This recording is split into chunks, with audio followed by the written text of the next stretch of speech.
All right, good evening and welcome to the Battle of the Brands, brought to you proudly by YouTube Gaming.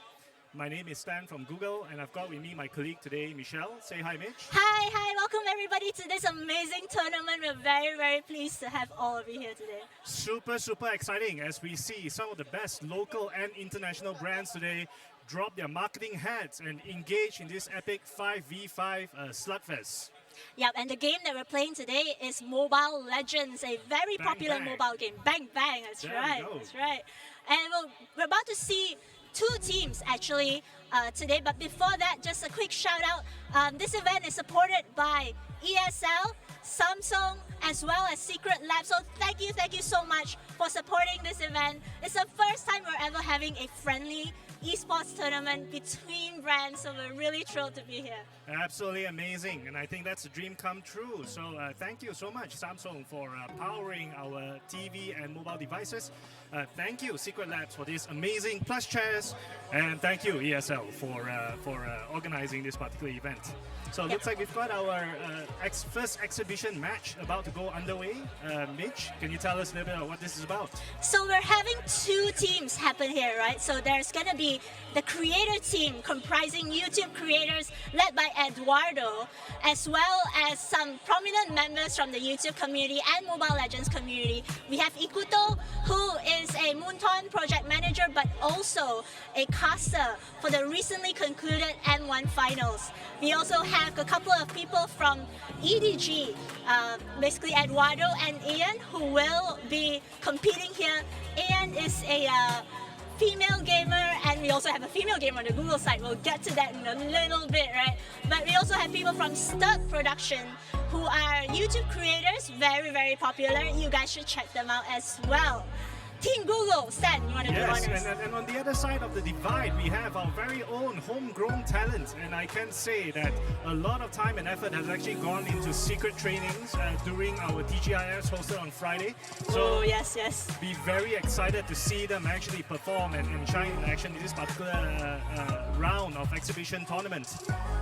Perhaps what we can do right now is talk a little bit and introduce our audience to what the game's really about.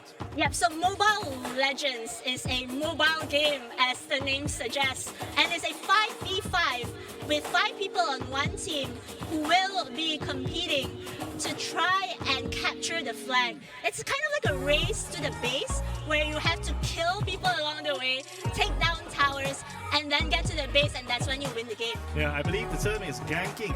So the game dynamics is sort of like the 5 versus 5 is actually laid out across the map, and it comprises of like 3 key lanes, right? Yep. And each of these respective lanes would essentially lead into the enemy base. And the objective then is, as a hero, you can't just immediately just rock up and destroy the enemy's base. There's actually a criteria to it where you actually need to level up. And you do this by essentially working with your partners to actually gank or kill the other enemy opponents to level up quickly, as well as getting the monsters into place. And speaking of heroes, we have people in the lobby already. Your team is Google has banned Ling, and Team Creator or Creator Team have banned Export, I believe. Both Your meta team heroes is in banned. this particular season, if I'm not mistaken. So I think everybody is playing it by the relatively international standard at this point, banning the more powerful heroes reflective of this season. Oh, they clearly know what they're doing, because we see a Grok being picked out on the side of Creator Team.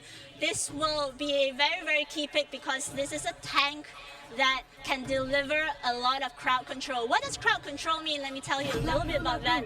Crowd control is you get to kind of stun the enemy, you get to control their movement so that they can't move while you deal damage to them. So very, very key pick here. Some coming out on that interesting side. selections as well from Team Google. We have Lapu Lapu, I think one wow. of the less known heroes, but so I think it's going to be a very interesting choice to be selecting at this point. Wisdom 87 has God, which is also a mage, right? So I think there's like different classes across. You've got fighters and tanks and mage and support units. So we've got one fighter and one mage on Team Google at the moment. Your team is picking. Yep, and we see actually a interesting pick. Masha is being picked here on the side of Creator Team, as well as Your Chao. team is All banned. right. Wow. Well, I think Chao is definitely a very flexible choice. You know, I think Chao is typically classified more as a fighter category, but in some instances, it can sometimes double up as a tank as well. So, you know, it really boils down to the kind of different builds that Karim Sado actually wants to actually be able to take across. Your team Yep, is and then we banned. see on that side Franco being picked. So a little bit of trivia, right? As we go through the picks and bans and why this is happening is it's a very tactical move to actually have heroes being picked and you being able to see what the enemy side is picking, because you can kind of decide to counter them in the spur of the moment. If you know roughly what they're selecting, you can choose the heroes that can counter their specialties or their special abilities team is and, you know, picking. work accordingly. So very, very interesting session happening. That's right. It's a little bit like football actually. So I think that therein lies like the strategic elements, Your right? Because you team kind of is want to decide picking. if you actually want to go with one tank and 2 marksmen or a support hero, and the different area of skills places a lot more emphasis on team play as opposed to like individual styles. So very, very similar to football. The team dynamics is like super, super important. Speaking of teams, right? Team Google here has been playing every Friday. We think they are the team to beat. Team Creators, however, have had the longer advantage. They've been in Mobile Legends for such a long time. So now Your we have the team full is team, or picking. almost the full team. We're waiting for Yao Guy to pick his hero, and it's gonna be Tigreal. Yeah, it's looking like a very fighter-heavy team on the left side on Team Creator at this particular juncture. You've got Fusion as an assassin, very, very deadly. And on the other side, we have a little bit more balance. 2 tanks. Team Google has decided to go with 2 tanks. Yeah, it's an interesting composition. What do you think of what the 2 teams have picked, and what do you think their strategies are at this point in time?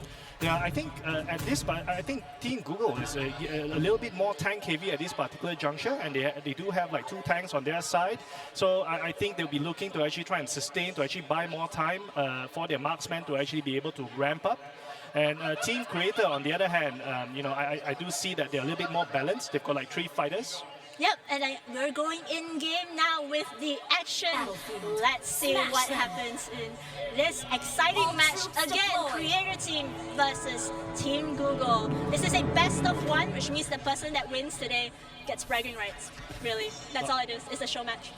All players are now getting into their respective lanes, and looks like that there could possibly be some early activities right now as Team Creator takes on a little bit more of an aggressive stance at the bottom lane. Yep, so Team Creator is in the jungle as well, trying to get their first buff. All from right. Blue buff. Yeah, so I think I think what everybody is doing at this moment is what the gamers tend to term as jungling.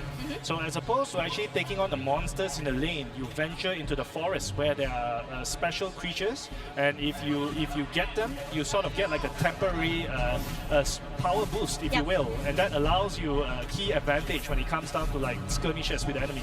So not much activity happens at the early stage of the game. Usually it's about getting gold, getting the items, and also trying to see if there's an opportunity maybe to kill one or two enemies before you move on, because the early stage tends to be where people fall behind a little bit if you're not very careful. So we see Eduardo and Marcus going in on Quainly. Quainly goes down, but the Yao guy is still alive. Right into the tower, like there carefully. is Team Creator is bringing it, and right off the bat we have the first kill. Yeah, and we have. Fluff's trying his first hook, and landing in the right hero can really swing this back to an instant reply from Team Google. Yeah, but so far the score is 1-0 to the Creator Team. In the mid lane, we see Wisdom 87 and Fluffs, but in the turtle area, we see Tigreal kind of like in the zone, Masha waiting for the turtle to come up. She's probably going to go and get in on that action right now. Yeah, I think it's super critical to try and get that Team Turtle as well. I think out of all the different jungle creatures that there are out there, a turtle gives the entire team goal and experience and the power buff to the Absolutely, last person. and now they're going in on Quainly. Ikuto takes a lot of damage, but Quainly dies almost instantly. Yao guy's gonna go down as well, and that's a double kill. Double kill for Team Creator. That's 4-0. No response yet. Team Google trying to marshal together some semblance of a strategy right now. Could there be a little bit more activity that's happening in the center? Yep, so Grok is at the center. He's trying to see if there's an opening. But in the meantime, I think they're pulling back a little bit because like Team Google's playing a little bit more careful now. I think they're aware that they're falling a little bit behind, but Grok is just roaming into the enemy jungle. He's just standing there. I think he wants to go in. As with all strategy, like remember the objective of this game is not about killing the enemy heroes, although that gives you a bit of a leg up. But the objective is to kill the enemy base. Baby Lau goes down to this team. Fluff is trying to get away. Fluff is moving. He's moving. He's running, but he will get Wisdom 87. What are you doing peeking out there? Trying to put together some semblance of a pincer attack, but there's just too many from Team Creator bunched up in the center lane at this particular juncture. Yeah, so notice how Team Creator is kind of like moving in a group, right? So this gives them the numbers advantage. Arian as well coming in. Wisdom 87 taking some damage here. He's gonna go down. So close to the tower. Close. Oh my god. And here comes the cavalry, and all the action is now centered into the mid lane. Oh, good hook by Fluff. And Yao Guy jumps in. Yeah, Yao Guy jumps in and dies. Really fast. The damage coming out from this team is phenomenal. Baby Lau and Fluffs now trying to defend this tower, but it doesn't seem like they're going to be... Oh my god, it goes in. There it goes. Okay, did Eduardo venture out a little bit too far? No, this man clearly knows what he's doing. He knows what he's doing. They basically take the damage of the tower for each other so that they don't go down completely while the others deal the damage that they need, right? But notice also, like again I said, they're moving as a team. That's going to be crucial if Team Google's going to come back from this. Quainly. Super coordinated at the moment. You've got Quainly stuck, but Fluff and the team comes rally together very quickly from like Team Google at this moment. Oh, Wisdom 87 getting caught by the wall there, but I think they've started to stick as a team, so... Look at that. Will this be the beginning of the turnaround? This could be the beginning of a turnaround, but I'll reserve my judgment for when they get a kill. Absolutely. So far though, this tower is definitely going to go down. Quainly is probably going to get stuck, but Yeah. They're Okay, there getting we some go. damage Servo onto action. Rock. Yep. Yep, Wisdom 87 activating his ulti, which generally comes on when you level up to 4 and above. But Quainly falls behind and gets taken down. Oh, that is an that's- amazing 3-man knockup by Very good crowd control over there. Sado, yes. All right, Izakame response. Whoa. First kill for Team Google. Yeah. Look at that. Good job, Team Good job. There we go. Scores at 11-1 at the moment. They're basically really happy right now because they got a kill. All right, but Team Creator is playing very pragmatically at the moment and gunning after D towers. And you know, as it is, if the towers continue to go down, that's just going to expose the base for Team Google a little bit too early. Yeah. And that, you don't want that. So notice how when the base tower went down, it said super minion mobilized. That basically means that the minions get stronger. And as they get stronger, it's going to get harder for them to be able to defend the base, so the game can come to an end. So we'll see how Eduardo and Mark Marquez are playing this crowd control game. Notice how what I said about the wall earlier. Eduardo goes in, there it goes. pulls Yao Guy back. But Oh, let's not get that's it a done. very close hook that Fluff's getting over there. We are now 6 minutes into the game, with the average game usually being 15 to 20 minutes. So will we see this game Turtle reach a resurrecting conclusion soon? Oh, we hope not, because you know, there's like it's only 6 minutes into the game. Let's make it a little bit longer. Team Google, you got this. We see now though, creator teams basically knocking at the door. Barbarians Team at the Google's gate. base. We have here Barbarians at the gate. Barbarians. I would say warriors more than barbarians. Oh, you've got. I think warriors sound better. Literally Yeah. all three of them for like Team Creator. Oh, in the meantime, Turtle goes down as well. Something a very, buff. very easy. All right. Oh, there goes the knockup from Okay. Karim Sado. He goes in, but nice pull down. into the tower. That's amazing. That kills Karim Sado, and Quainly goes down though. So it's a 12-2. But very good trade from Team Google. Ikuto. Trying to take the top tower at the Yep. moment. No, not today, says Fluffs as he activates the ulti. Not today. Good try, good try. Good stuff coming up from Team Google. They're fighting. Oh, very good hook from Fluffs. Takes Mark Marquez into the range of the tower, but he just goes away. No one is Fine. manning the top lane at the moment, and Wado is just absolutely walking in here at the moment and saying, look, this is me. This is where I am going to hang at your base. He's gonna hang out, he's gonna chill, he's gonna put like a beach chair in the base and sit there and wait. But no. So basically, they're really trying hard. Team Google is trying to defend. You can see like if they move in, they get forced out, you know. So Team Creator actually doing decent work, but Baby Lao takes a lot of damage. They managed to get the They damage get one. out. All Yes. right. But there is absolutely one down for Team Creator, but they are still absolutely piling on the pressure at the moment. Kill. Oh, is that the first hit of the base that we saw? Yeah, but that's okay because they managed to chase the Team Creator away with that kill. So now it's 15-4. We see in terms of gold, obviously the Creator team has the gold lead and the kill lead as well. But you know, Team Google still has a chance, still can come back. It's not a problem. It is somewhat of a widening gap though, as you can see that the average level for Team Google is about 7 to 8 at the moment, whereas Team Creators have somehow broken into the double-digit levels. But they have somehow let up the pressure a little bit, and could this be Team Google trying to organize some semblance of a counter-attack? Look at the resurrecting emotes coming out soon. from the Team Creator. They're just kind of standing in. This is my definition of a beach chair, like just spreading it out. There we sitting go. there. Marquez getting a little bit too close to the team for liking. Yao Guy goes down. No, Oh, just no, he kidding. does not. He has his item that allows him to actually reincarnate. That's what it is. He will reincarnate, but you know that basically means every tower in the Google base has gone down at this point. That was Oh, a it's 5-man officially- knockup. Holy! Look at that Yao what Guy is taking going- a lot of damage. Quainly as well will not go down though, but other members of Team Google goes down. Killing spree. Excellent tanking by the Grog over there. It Initiate was retreat. a 1-4 trade-off, and there is nothing left at this particular juncture but the base. But the creator team's like, yeah, I'm just gonna chill. Yeah, I think we're looking at It's GG.com alright. here, Mitch. And that is game. That is game, everybody. Thank you so much for Victory. playing this show match. Team Creator wins against Team Google. It was a great show, right? It was a great show. I enjoyed it. 9 minutes in, every part, I think Team Creator was just absolutely bringing their A game, like every step along the way. I think the one that really jumped out to me was like how Grok was like masterfully sort of like leading the charge. Yeah, and absolutely. really allowing their teams to actually like be able to mobilize accordingly. Yeah, totally. Look at the score. It's 20-7. It's a great match. You know, Erin didn't even die a single time. But you know, I'm really proud of how Team Google actually took some kills there in that match. We're really, really, really happy for you. And now Team Google will go and have a huddle.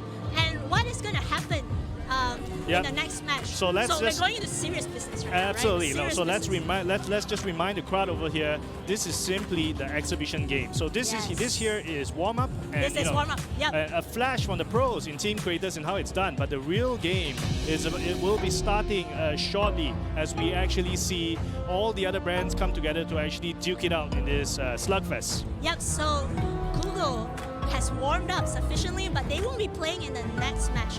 Who will be playing in the next match is effectively Team Malaysia Airlines. We've got Muda, we've got Boost, Celcom, Google, U-Mobile, Maxis, McDonald's, and of course Malaysia Airlines. Yeah, so let's recap, right, what happened. So before this session, we had an online qualifiers because there were 8 teams participating in this tournament. So we held online qualifiers to see who would get into the semifinals and the finals, which are currently what we're going through right now. So what happened? Can you take us through the qualifier round? So look, I think there was like some pretty exciting stuff that happened during the qualifiers last weekend, right? I think let's start with calling out Team Celcom, and I think they were actually they cruised quite comfortably to actually secure the first slot, beating the likes of like Google and Muda. And then I think Team Google was really having to work for their lunch because they were relegated not once but twice to fight in the losers bracket. But somehow, and with amazing resilience, was actually able to like battle their way all the way up to the top, like blood, sweat, and tears, to actually be able to secure like the second qualifier slot. Yeah, I was there. I saw this battle to the top happen. Yeah. And I was really, really proud of them, right? Because at the start they were kind of they got defeated by Celcom really, really fast. But then they pulled themselves together. They were like, we got this, and they had this strategy that we can't reveal, but will be coming up soon. Yeah, I think that was a bit of an epic comeback. And then I think what we also saw was like Team U-Mobile actually also cruise on their way, and I think they kind of have like their own secret weapon at this particular juncture. They have a player named after a fruit, Pisang, and we noticed that he got like MVP in both games. So I think that U-Mobile is also a team to actually be watching out for, with Pisang at one of their like top players at this particular juncture. Yep. So we'll come back with more analysis of what happened during the qualifiers. But in the meantime, let's take a quick break, and we'll see you after this. All right.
Hello, everybody. Welcome back to the Battle of the Brands presented to you by YouTube Gaming. My name is Michelle, and with me is Stan. Hello, and the real action starts now. When we've got with us right now 4 brands over last week's epic battle royale. And in the first matchup, we're going to be seeing Team Google take on Team U Mobile. Yeah, Team Google takes on Team U Mobile. They've not seen each other in the qualifiers. So before the semifinals, which is what we're playing now, we're actually had a qualifier session online with the other teams, and that's where we decided who would be playing against who. So the emerging champions were Team U Mobile, Team Google, who are playing today. We also had Team Celcom and Malaysia Airlines, who will be playing the next match. Yeah, it's going to be pretty interesting to see how this essentially plays out, right? Are we going to see Team Malaysia Airlines essentially like fly really high to soar and take all the way to the top slot? Your team or are we going to come to banning. a bit of a plot twist and potentially see this epic battle between telcos, between Team Celcom and Team U Mobile? Or will Team Google sort of make an even more epic comeback, as you know they have battled all their way and seem to be positioned as a bit of a dark horse in this race? Yep, so a little bit of a tidbit, Your right? As we team look is at the picking. picks and bans for this particular phase, the teams kind of know what happened in the qualifiers because there have been some endgame screenshots. So if they've been able to figure out the strategies of these players, we could see some Kufra. of this being reflected. Your team is But picking. Kufra picked by Pisang here on U Mobile. That could be interesting for Team Google. Well, I think Pisang has been notably called out in the last game, having have already in this tournament 2 MVPs under his belt. Some very interesting selection bans by Team U Mobile over here. We do see Gyusion get banned usually in some of the games. Chang'e, which is a mage, is something that we rarely see. So perhaps this could be something very specific to their strategy that Chang'e could potentially disrupt. Alucard, Yeah, and notice here that Ling isn't Your banned, team is but picking. we have a ban on Grok as well as a ban on Harith. So Ling is still wide open. Ling has been traditionally seen to be a hero that deals a lot of damage and is very, very mobile. So not super sure why this hasn't come out in the picks and bans yet, but we will see if Team U Mobile or Team Google have this up their Pylos. sleeves. There seems to be a little bit of a reshuffle in the ranks for Team Google at the moment. We see Baby Low now taking Alucard, which is the fighter/assassin. And I Your think team Wisdom is is picking. now playing a tank with Uranus. Yeah, that's right. So now we're waiting on Fluffs to do the pick for Team Google. But what do you think of the current composition? Like, what goes through your mind right now, Stan? I think it just feels really very balanced for Team Google, but I think it's also very preliminary with 3 more slots right off the cuff. Again, Team U Mobile is taking very similar to like Team Creators in the previous match where they've already led with 2 tanks and 1 mage. Helos is actually a very interesting Franco. mage tank as well, and they've Your got team is have got banning. Valier, and Valier I think is one of the meta heroes for this particular season, and really post tweaks has some really powerful spells and arsenals under their belt. That's very interesting. So Franco is picked by the side of Team Google. That makes 2 tanks too for Yeah. Team Google. So this is going to be a battle of the bronze, literally. Lots The of Battle tanks. of the Brands and the Battle of the Bronze. Battle This is of the amazing. Bronze. We see, 2 tanks. What does that mean exactly for a tank composition? Like having 2 tanks means they have more ability to stay alive, right, during the fight. Yep, absolutely. And I think what's very interesting is, with 2 tanks, and especially if they take sort of like the front guard, they can really buy a lot of time for their team members to actually be able to leverage and deal like some insane damage. However, what this also means is that there are very high expectations. So for the marksman category or the fighter and assassin category to quickly level up and be able to get the items to actually be able to leverage off their tanks. So I think this is going to be a bit of a farming bonanza. I think everybody over here is just going to put in that extra additional fuel to actually level up as quickly as they can. and I think the tanks will be doing their level utmost best to actually buy some time for their colleagues. So it's a matter of who gets there first. Very interesting. So, like, let's recap, the different roles actually while we're talking about tanks and talking about fighters. What are the different roles in Mobile Legends and why do they matter so much, in terms of who picks what and how many, of this category is picked? Yeah, I think there's like 5, if I'm not mistaken. So you would have like your fighter.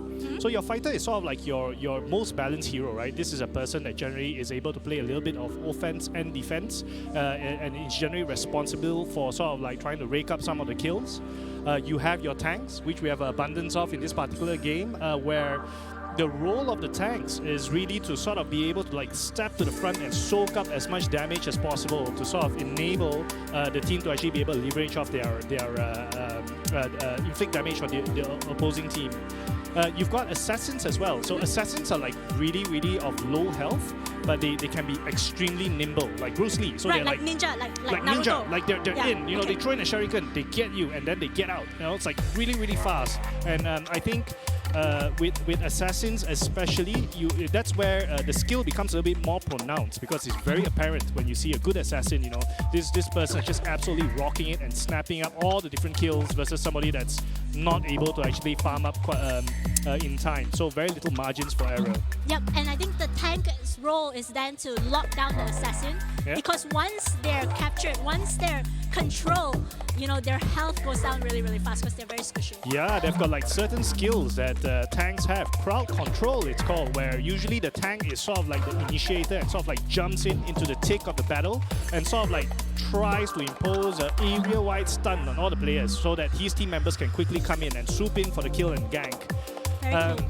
Some of the lesser known one, and of course there is the most important, another important damage dealer, and again a lot of pressure goes into this role, which is that of a marksman. Yes. And usually, in most games, you can oftentimes say, like when someone's kind of losing the game, all eyes immediately focuses on the team's marksman. It's like, hey, what are you doing? Are you like leveling up fast enough? Are you actually able to deal enough damage? Yep. So the marksman is, called the carry, right? Because their job is to carry the team to victory. If the marksman is ahead of the enemy's marksman, chances are that team that is ahead is going to win because the marksman has the most damage and the most ability to do. Yeah, so no pressures there because with 4 tanks, all eyes will be on the marksman and the assassins and what they are going to be able to bring to this table in a very short period of time. Yep, we also have the mage and the support. Oh, that's right. That's Yes, like and the so in total fighter. there's like 6 of them. Yeah, You've got a mage, and I think the mage is a little bit of a damage dealer, and oftentimes it depends on how the sort of items that a mage can buy, right? Because they can either go out there and really throw a ton of damage, or they sort of just in general are sort of like dealing damage at the side, and it often comes in a very subtle but deadly manner. So you never really know that a spell is being casted on you until it's a bit too late, and I think that's the sort of stuff that actually makes all the difference in the game. Yep. Support heroes, and I personally struggle to play with support heroes. I guess they sort of come with their healing spells. They sort of come with the support spells, so they're constantly the guys that are like behind the scenes and powering the other 4 to actually lend them that unseen advantage, if you will. Yeah, they're pretty important, but I feel like we haven't seen too much of support heroes being played. Everybody wants to be a hero. Everybody wants to be a carry. I think, everybody wants to be a carry. Deal damage, don't die. I think that's the motto of the game here, right? Yeah, everybody wants to be that hero at the forefront, but I don't believe we've actually had a chance to actually see the rest of the hero pick up at this moment, right? Yeah, so we're waiting a little bit. There's been a little bit of a technical difficulty, so we're kind of working on that at the moment. So you have us to kind of talk you through the game and more information about what's happening. So All right. So we've been told we have a little bit of a connectivity issue here. So you're stuck with us for a little while, but let's tell you a little bit more about this game and also about YouTube Festival, which is where we're at today. It's so fantastic, right? The setup is crazy. I feel like oftentimes with this sort of events, it's always like feeling like you're sort of like stepping into a bit of a rock show, and loving the message today where prime time is now personal and Prime time YouTube is local. What does prime time is personal mean? you know, I do have fond memories, so I can't help but feel a little bit nostalgic when Ben was actually pulling out the presentation and Yep. sort of like showing bits of the X-Files, because, you know, that's the time that I kind of grew up with, right? And, you know, X-Files, you know, the... I was singing it to you. I was singing it to you. Yeah, it just comes to you like so naturally. Yeah. So it sort of made me also remember a little bit about my prime time experience. So I had a really great time back then where it would be Pasar Malam Saturdays, and I'll go Pasar Malam. and I'll go buy like all my food from the market, and then, you know, it's a matter of like, you know, all the awesome shows will start between like 8:30 to 10:30. I think it was like Full House, right? That was that very famous like sitcom. Wow! Else. I have not watched Full House. Okay. I think let's not go into like the generation gap. Too far behind, I think. But I remember watching Doraemon. I think Doraemon was like at 7 o'clock. Like, I remember that distinctly because then there was like the Solat, right? And then like Doraemon came on. I was like, yes, Absolutely. Doraemon time. And, you know, I think it's just so different today in terms of like generally what we're watching. And you know, I personally am avid subscriber to some of the more popular gamers that we actually have on YouTube today. Like you know, I do find that my prime time usually starts around like 10 to 10:30, and there's this window where I kind of like just tune in and actually watch some of this like Mobile Legends game. Like, you know. Yeah, I was about to say, right? Like, is your prime time watching Mobile Legends or is your prime time playing Mobile Legends? Like, Yeah, there may be both, right? Because yeah, you watch YouTube on your PC or laptop, Yeah, and then you play at the same time because you're like, itchy hand, you know, need to play. It's a very valid point, and Yeah. you know, to that point, I think it's just really interesting to see how far esports has actually gone and grown from strength to strength at this particular point. But you know, I do feel like it is very similar. It might be a bit different from football in the sense where, you know, for the most part you've got a lot of fans, and whereas with like certain games, for example, they've got such a wide following because, you know, anyone can play and everyone can play. So I wouldn't be surprised to actually you know, eventually see this really, you know, if not already, blow up to become a really epic like spectator sport. Yeah, and I think the real success behind games like Mobile Legends, right, and all these mobile games is really how accessible it's become. Yeah. So if you go back, you know, like you go back from office and then you go on the train or you get in a Grab and you're just, you know, there's nothing much to do but go on your phone and play a game. Yeah. So that's how it's kind of evolved, right? It's so easy now with data availability. Yeah. Shout out to the telcos. And, you know, fantastic explosion of all the mobile games popularity. So apart from Mobile Legends, we have like PUBG, PlayerUnknown Battlegrounds, and more games. Is the WCG still a thing? Because I know It there's is. like all this like different like esports and all these different games that's sort of like Yes. blossoming at the moment. So WCG came back this year, Oh. and I think it was just concluded like a couple of months ago. Yeah. Yeah. And I think Mobile Legends had their own equivalent, which was the M1 that was actually, you know, right. I think I followed that quite closely as well. And look, you know, I think when you're actually playing the game, it makes watching the game that much more like nail biting. And you know, when you think about it and you think about like the dynamics of the game, really at the core of it is a map of like 3 lanes and 5 heroes trying to destroy each other's base. And while that mechanic sounds like relatively simple, it's just like mind-boggling to see what a high replayability that game has, and you can just absolutely like go in night after night, hours after hours. And you know, I never thought I would do it, Mitch, but I have been buying skins. I have been you know, when I went into this, I was like, okay, look, I'm just gonna play the game. You know, the skins look nice, but really it's about substance of the game. And then I think Skill. 4 to 5 skins later, I stand corrected. I stand absolutely corrected. And how much have you spent so far? It's okay if you don't want to say like the exact amount, but no pressure. But like, you know, you can tell us how much you've spent in the game. Well, Mitch, I like to be able to. Oh, and just in time, thank you for. I think we may be back up in the game at the moment. No, I want to know how much you spend in game. But we're about to head back into the game. We've finally gotten everything under control, and so we're ready to start the semifinals between U Mobile and Team Google. Back to the team Back selection. to the team select. So And, we had to remake the lobby. Yeah, and I Yep. think we're sort of going back to the original. Oh, it Your seems like team is banning. Team Google has heard your repeated calls on banning or selecting Ling. They've decided that this is worthy for them to actually include Your it team include it is in their banning. ban list. Oh, I'm glad I'm being heard. Wow, I'm so proud. No change for Team U Mobile. I think they're very clear. Like no Yep. Gyusion, no Chang'e, and our decision stands. Yep. So from what we spoke about earlier, right?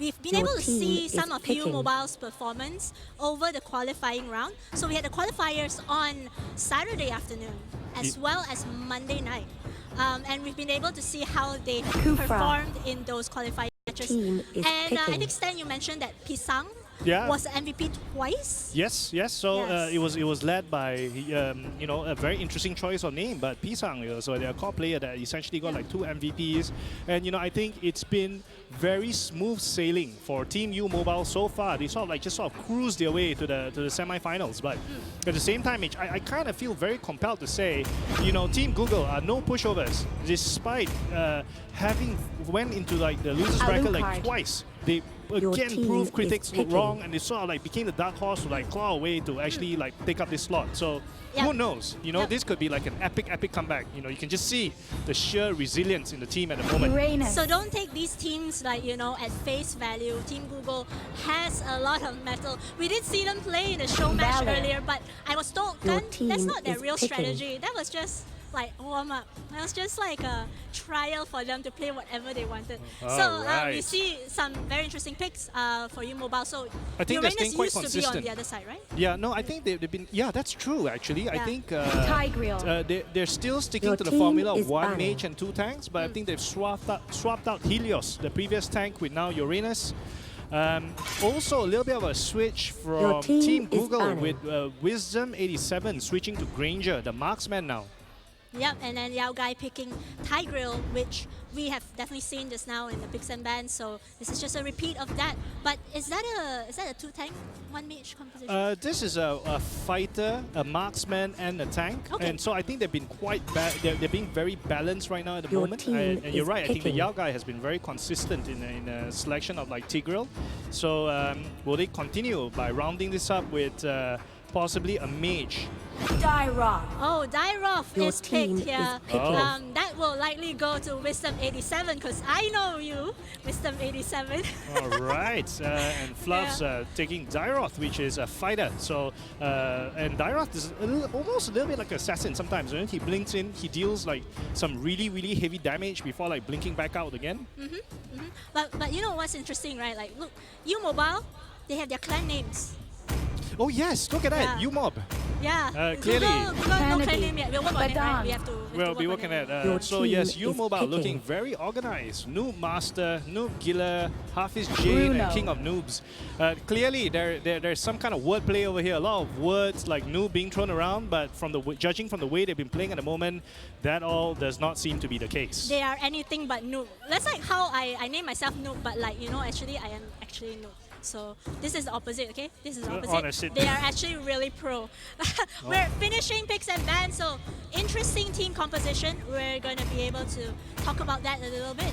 Stan, Yeah. what do you think? There you have it. I think, again, Team Google going with a bit more of a balanced mix. I think they've got like a couple of fighters thrown in there. They've got 1 tank, so that 1 tank's going to be holding together. They've got a marksman, whereas I think we've got Team U Mobile going with a 2-tank strategy. I did not manage to actually see what was the last selection that actually went into that. Was there a Helios as well? I think there was. Yeah, we'll be able to see it shortly. We'll be able to take a look at what's going on. reaches right? the All battlefield. right, and we're And into the they're in-game right in now. the game. All right, they've got a All marksman troops in the form of deployed. Hanabi, and they've also taken Badang. A very interesting choice. I think despite all the seasons for Mobile Legends, Badang has remained to be still a very popular choice heroes. In my Geek Out sessions, I do see the top pros actually pick him quite a fair bit. Yep, and we see that there's a little bit of a skirmish happening in the middle lane. A lot of damage from Fluffs going out into Pisang. The idea is that you punish them as they go in for the minion kills, right? So if you see a hero in front and the minion is dying and they're hitting the minion, you hit them because you want them to take some damage in return. And sort of hopefully force them back to base to heal and taking away precious time. Baby Lau runs into two members of U Mobile, but he will escape for now. U Mobile showing a penchant of like being very aggressive early game, being out there right now trying to score that first blood, it seems. Yeah, we'll see Baby Lau actually very, very low, but he's going to stand near the tower while Team U Mobile takes on this minion. They are currently waiting for an opportunity here. U Mobile has been known to be a little bit more aggressive from what I've seen in the previous plays. So they're probably going to go and try and find any opportunity they've got. Quainly and Wisdom taking down this minion. Or was it stolen by... Was it? Oh, it was. A masterful shot there. Oh, Baby Lau taking damage and he will go down. U Mobile though, getting stunned by Yao Guy. Will he go down? But Fluffs gets stunned and isn't able to deal the damage that he needs. They will escape with their lives. Good backup from the other team member over there. Both sides calling it a day. An uneasy truce before coming back to do their dance again. Turtle resurrecting soon. Meanwhile, Turtle is resurrecting soon. That is 1 second on Turtle. We see Team Google though on the ball. They're heading towards Turtle, trying to get that extra advantage from Turtle. But they know, I think they know. This early in the game, not just yet. I think they've decided to sort of like pull back at the moment. So again, King of Noob over here taking over the Golem and gaining that valuable buff that will make all the difference in the upcoming, in the skirmishes to come. Yeah, so you see Team Google taking advantage of that extra minion push to try and get the tower down a little bit more. In terms of that, I think Team Google's doing a little bit better. Noob Master takes some damage. He gets pushed into the tower. He takes some damage, but he will pull himself away from that fight. Good jump in there by Hafiz Jane and protecting his teammates. Leave no man/woman behind. Leave no man behind, and I think that's what's going to happen. They are grouping up on Turtle, but notice that Team Google is nearby and ready to strike if they decide to. They kind of can see this. I think they can see this. That Turtle is being seems taken. to be. I think they've made a call to cut their loss, and so Team U Mobile takes the Turtle. Goal and experience all around for the entire team. Oh, no Master trying to go in on that, but it did not work. They are too near the tower for that. So everyone sort of like angling for position at the moment. I think the lanes are all very evenly occupied. Some movement happening by the river. Yeah, but I think it will not create any sort of skirmish unless they do decide to go in though. So King of Noob is kind of there in the corner, in the jungle, trying to get that minion. It's still a little too early, to be honest, to actually try and gauge like the different sort of like playing styles that we have at this particular juncture. But notice how they're moving together. Wisdom 87 gets stunned and goes down really, really fast. Pisang's gonna get stunned though by Yao Guy. And goes down as well. That's a 1-for-1 trade. Quaintly is low. Yao Guy is low. Plus is low. Yao gets stunned. Good crowd control by the Yao Guy over there. And Team Google equalizes. That is a great trade. Great trade. That is great. And they are all making a tactical retreat. That's 2 for 2 for both U Mobile and Google. They are fairly not so equal in gold because U Mobile got the turtle, so they have like about a 1,000 gold advantage at this stage. But notice that these team fights are actually pretty equal, and I'm actually quite impressed. Yeah, like it's looking very organized. I'm liking this developing style. That Wisdom 87 though manages to get out of that wall. What a great save for himself. Very wise. Not today, says Wisdom 87. Not today, as he lives to fight another battle. Yep, and we see a bit of a tower push happening over here at the moment. They will take that tower down and move towards. Very pragmatic, very mechanical as they take down the first tower. This is the first tower that's actually gone down in favor of U Mobile. Yep, and then there's a turtle that has come up for the side of the right side of the jungle, but basically Quaintly gets caught out. Quaintly's in trouble. Up, she goes down. Request backup. She goes down really, really fast though. That's the thing, right? If you get caught, and you don't have your teammates with you, you tend to always not be able to come back from that. Almost a foregone conclusion oftentimes, and the team mobilized a little bit too late. Trying to put a bit of a counter in here, but what an amazing deployment ulti by Badang over there. Got both of them. Can the team members arrive in time? Yao goes down. There goes Fluffs. It scores now 5-6-2. Will it be a wipeout? Are we gonna see a wipeout? Triple kill from Badang and all 5. No, all 4's gone. Quickly comes in though. She's gonna go down as well. Down as well. Oh my goodness! It's a total wipeout. Okay, I think I jinxed it. I said something like, "Oh, the team fight's very equal." Okay, I won't say that anymore. Well, Team U Mobile is now wasting no time and capitalizing on the second tower in the middle, being very pragmatic and methodical in their approach. There's a flash in. Yao Guy takes down one guy who's stunned and airborne as well. They Good won't take him down. isolation Wisdom there. 87 in the back though, going down. All right. Yes. Amazing counter from Team Google. Epic comeback as always. Great fight there. They managed to take 2 for 1.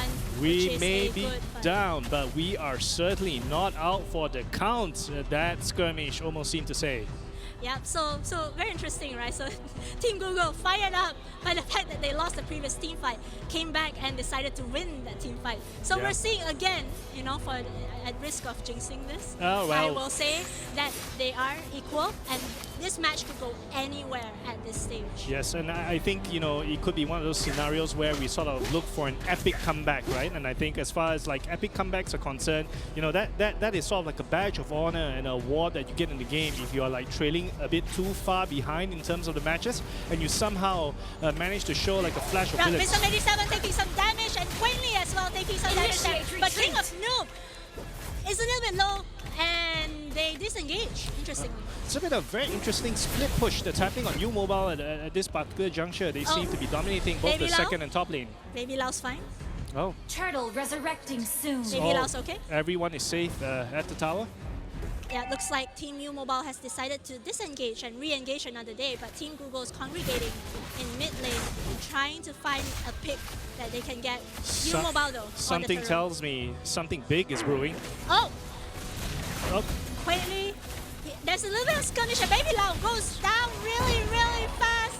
Oh no, he got caught by the side. Quickly goes down as well. There's a lot of damage out from their marksman. It's it was just amazing. It was beautiful to watch because it was like such a, everybody played their roles like really brilliantly.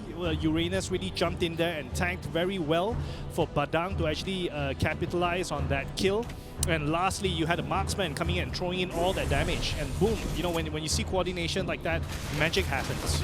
So, a little bit of a pointer here, right? Like, I do say that the team fights are equal, but remember that the goal difference and the item difference will play a huge role here. Maybe Lao takes some damage here. Oh, will he go down? He tries to disengage. Wisdom is blocking, but he will go down himself. And Fluffs trying to deal damage on U Mobile. They will temporarily manage to push them away, but Hafiz is in the base, in there, and going in for the kills. Yao Guy has to blink away. However, they do get one kill off the back of that. Quainly will go down as well. Hafiz Jain proving himself to be amazing, prolific striker, so to speak, and really landing all the kills. Coming out. Baby Lao goes down so close to the tower. Yao Guy is the only one alive at this base. Could this be a GG? We are now again at the gates, and it is looking like an increasingly insurmountable task. Yao goes in, but he dies really fast. I think that is game. Looks like it. That's GG. Yes. And there we have it. Team U Mobile cruises again to the top, eliminating Team Google out from the semi-finals. So it's going to be next, we're going to see Celcom up against Malaysia Airlines, and they will be taking on the impending champions, U Mobile. Yep, so this is a best of one. So the people who won, basically U Mobile, in this semi-finals go straight to the finals, which will be a best of 3. All right. Yep, and in the meantime though, we'll take a very quick break.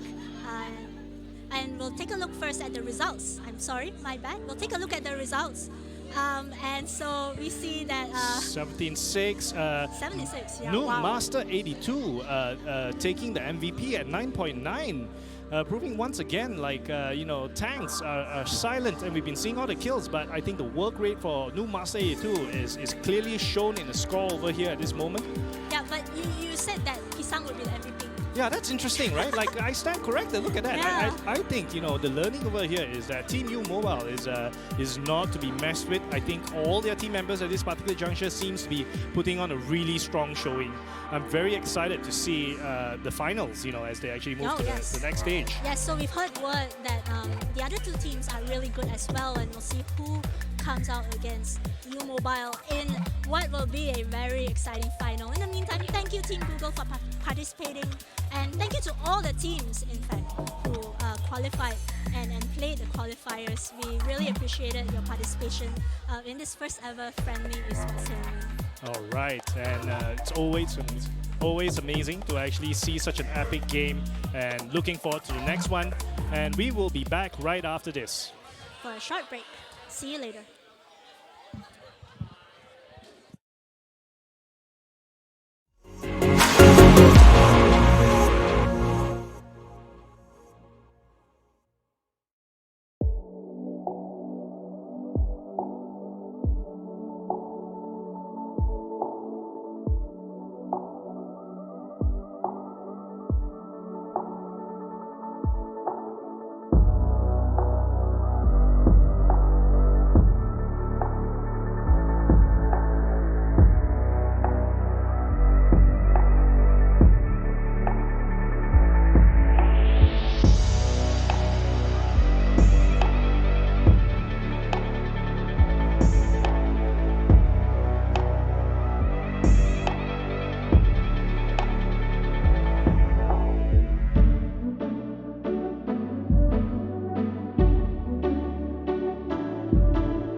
Welcome back to the Battle of the Brands.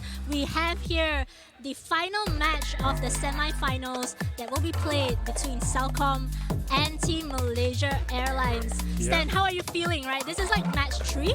Whoa, they stood up and they did this. Oh, there's a bit of a salute that's coming out from Team Malaysia Airlines. I love the team on point with the branding, on point with, you know, the whole company spirit. Lovely, lovely to see. Feeling extremely pumped at the moment as we see these two great local giants take on in this epic game of Mobile Legends Bang Bang at the moment. So we just came from a place where we saw Team U Mobile cruise to victory. So whoever that generally passes this at the moment will be taking on Team U Mobile. So once more, I think, you know, the predictions at this moment is really up for grabs for just about anybody. Will we see Team Malaysia Airlines soar their way to victory, or will we actually witness the epic battle of telcos? Yep, so Team Malaysia Airlines in the qualifiers, they also had a bit of a nice journey, right? So they actually fought their way in the finals of the loser brackets to make their way to the semi-finals. So they played a 2-1 match. Your team is and finally they won, and finally they're here. Yeah, so right. we're going into picks and bans right now. And we see some very interesting bans here. So Kufra has been banned for Malaysia Airlines, and Celcom is As banned. Esmeralda, Yep. which is again a very popular hero that gets banned when you are at the point where you're actually playing at the Legends Your or team Mythic is level. banning. So you Yeah. do see quite a fair bit of that. Very expected bans, I would say, Mitch, at this particular juncture. Your team is But picking. that ban as well, expected? Yeah, look, I think Gusion, the assassin that Team Malaysia Airlines has opted to ban, is a bit of a double-edged sword because you have on one hand some really average Gusions, and then you have on Your the other hand team some is really picking. good ones. So I think that's a qualified ban, Guinevere. to be fair. Very interesting. So Xborg for the side of Team Celcom, as well as Guinevere for Malaysia Pyros. Airlines. Ooh. That's like Xbox, Your like my team favorite is hero picking. to be honest Yeah. at this point, because it's also one of the meta players. It's one of the stronger ones. Kaja. It's technically categorized as a fighter, but you know it's almost like a mini tank. It doesn't go away. Wow, and Kaja as well being picked there. Kaja I've seen quite a fair bit in the qualifiers. Yeah, it's a very interesting hybrid. You've got like a combination of it's a fighter slash support type hero. He has this particular skill where he's actually able to lasso opponents and bring them to his Your teammates. team is So you know, I picking. think the positioning and footwork for a player that plays Kaja is extremely critical. Moscow. Very interesting. Your So team Grok, is banning. Celcom gets Grok. So Grok was banned in the last game between U Mobile and Google, but now it's been left open. Grok is very good again at crowd control and being able to stop enemies in the tracks. We'll see how that plays out with them. Yep, 2 fighters right now at the moment for Team Celcom. So I think they are due to actually select either their marksman or assassin to actually deliver the damage. Ooh, Your team is that is banning. an interesting ban. An additional ban there by Lumox. I recall this is a mage that could also, landing in the right hands, can really rake up quite a fair bit of kills and ganks. But the fact that they banned that, Your right, team like is suggests that picking. they're doing something interesting with their strategy here. Perhaps Lumox is something that they really don't want to see in the Your team current is formation for Team Celcom, which is that will be very interesting to see how that actually plays out. Yep, and the ban from Malaysia Airlines was Chang'e. Again, a mage. So a mage that can deal a lot of damage in a very fast amount of Selena. time. It's very interesting. I've never seen Chang'e get banned so many times in one sitting. So it seems to be a fairly popular mage to be banned at the moment. Carry. So I think Team Your Malaysia team is Airlines picking. looking very varied. I think they've got a good mix of players there. You've got a tank in Helios. You've got Guinevere, who's a fighter. And you know, in the right hands again, that's a really good player. If you use the ulti right, he lands and brings everybody up in a Minotaur. crowd control move. Ooh, really Minotaur. good. Oh, Wow. 2 tanks. 2 tanks for Malaysia Airlines. And more of a fighter balance that we see at this particular point from Team Celcom. Very, very interesting actually. Because again, like I mentioned, the pick from Grok, the pick for Grok, right, from Team Cellcom. Very, I suggest that they want to be able to control the enemy. They probably know that Malaysia Airlines is probably going to be a bit more aggressive. They want to stop them in their tracks. Yeah, I think Grok again has always been one of the more popular tanks that there are out there. You also have the guy with the hook. I cannot remember. Franco. Franco. But I think as a tank with the hooking ability, that tends to actually bring in a lot of pressure. So I think a lot of people, although it's a great hero, tend to sort of like stay away from it, right? Because you either make it or you don't. Again. Yeah. So that creates like a little bit of a like caution, right, at the front lines. Yeah. You don't want to get hooked. So we're gonna go in game really, really soon. And we see they've already started the match. Very, very interesting. Kaja hiding in the bushes. Guzman up to no good and potentially trying to get a very early first kill over here in the game. Malaysia Airlines moving in to get their minion kills. But yeah, Kaja is just standing on the sidelines, maybe waiting to see if some health goes down, but he won't be able to get killed. That's an early tease, and you've got yourself a little bit of a 2-on-2 down there at this moment. Das Veda and Badu Grok opting to actually go to the jungle to try and get the additional advantage and early level up. So, at the moment, Dawes and Warcrime from Team Malaysia Airlines also, everybody is in jungle mode, full-on jungle mode and trying to get the level on. Yeah, because the early game, again, like I said, right, it's the most important time where you get your goal, you get your items, and then you go in for the kill, which does seem to be happening. Dawes 13 is taking a lot of damage. They will finish it for first blood. That goes to Cellcom. Oh, there's a stun on Malaysia Airlines, but I don't know if they're going to try and go for it. They do, but they're going a little bit low. Here comes Malaysia Airlines. They're going to take Vampirus a little bit low than she should be. Grok, again, remember, has a lot of crowd control. If he gets the lockdown, and he does, Vampirus goes down. Oh, Nubastek, it's not over yet. Nubastek is going to go down. Oh, that's a flash and a transform. But now Cellcom is on the receiving end of all that damage. He is taking some damage. He's going up against 3 players here. He will go down. Padu 19 Turtle now resurrecting has a little bit soon. too much health. He will probably escape for now with his life. Making a bit of a tactical retreat at that moment. I think it was one jump too far. A lot of ambition from Vampirus to try to actually take the second hero down. Guzman trying to get more damage, just forcing them off the tower here and then forcing them back so far that they're not even able to farm. Backup. Yep, and we have the score now of Cellcom at 1 and Malaysia Airlines at 2. Still too early to tell, to be honest. I think the early skirmish is really a sign of, I cannot say that it's a sign of things to come. There is a stun on Pat Leman, gets kicked back and is actually dealing damage now to Malaysia Airlines. Malaysia Airlines goes down. Mayat Baru manages to escape. A very only lovely barely. ulti there from Pat Leman. Is he gonna... He actually wanted to go back out, but that was gonna be a risk to his life. It is a risk to his life. He goes down here too. So Cellcom responds, and the score now is 3-2. I gotta say, that is why Xbox is still one of the more popular banned heroes, because an ulti like that, he just sort of charges in with his flame, and in one explosion is the sort of stuff that can take down a hero very quickly and sort of like shift us out of battle. Absolutely right. Now we see that these teams are just trying to deal as much damage as they can, maybe even take down the tower as they go. Team Malaysia Airlines has to play a little bit careful because in the top lane there's a lot of people from Cellcom. But Cellcom's gonna go get the turtle. Seems that it's gonna go contested, maybe, potentially. They're gonna try and steal, but it goes to Team Cellcom. Now there's a fight here though. Just a little bit too late right now for Team Malaysia Airlines to actually recoup the turtle, but they may be able to capitalize on this.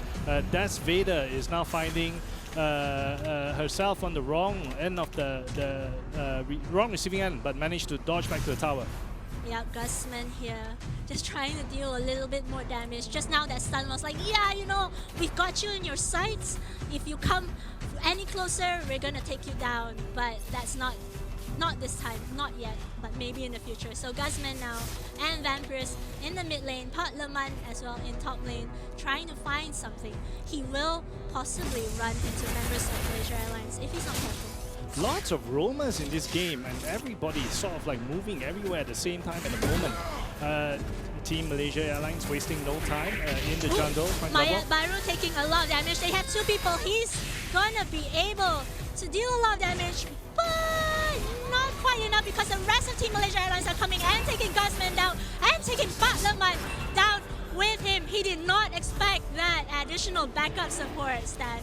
Oh my gosh, this game is ridiculously and nail-bitingly close. Vampires now really caught, really did. Killing And spree. there they go, Malaysia Airlines now in the lead, 5-3. Some very good team play over there by Malaysia Airlines, but again, the score is only 5-3.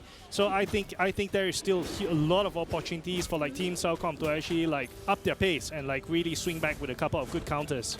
Definitely, because in terms of goals, Celcom is still leading. Even though they're down by 2 kills, they have a tower, they have the objectives, they had the turtle, which means that there is definitely a chance for them Turtle to equalize resurrecting and soon. even go forward. Yeah. So we see some interesting movements here. Looks like a fight in mid is gonna happen real soon. And there we go, Vampires gets airbound, they kill her with no questions asked, no hostages taken, just a flat out wipe. Oh, Cream Puff though. Cream Puff is on the wrong side of the map. He's gonna run back a little bit. Mayat Baru, you know, just goes in and they think they can get it, but they're a little bit close to the tower. That is a great pull.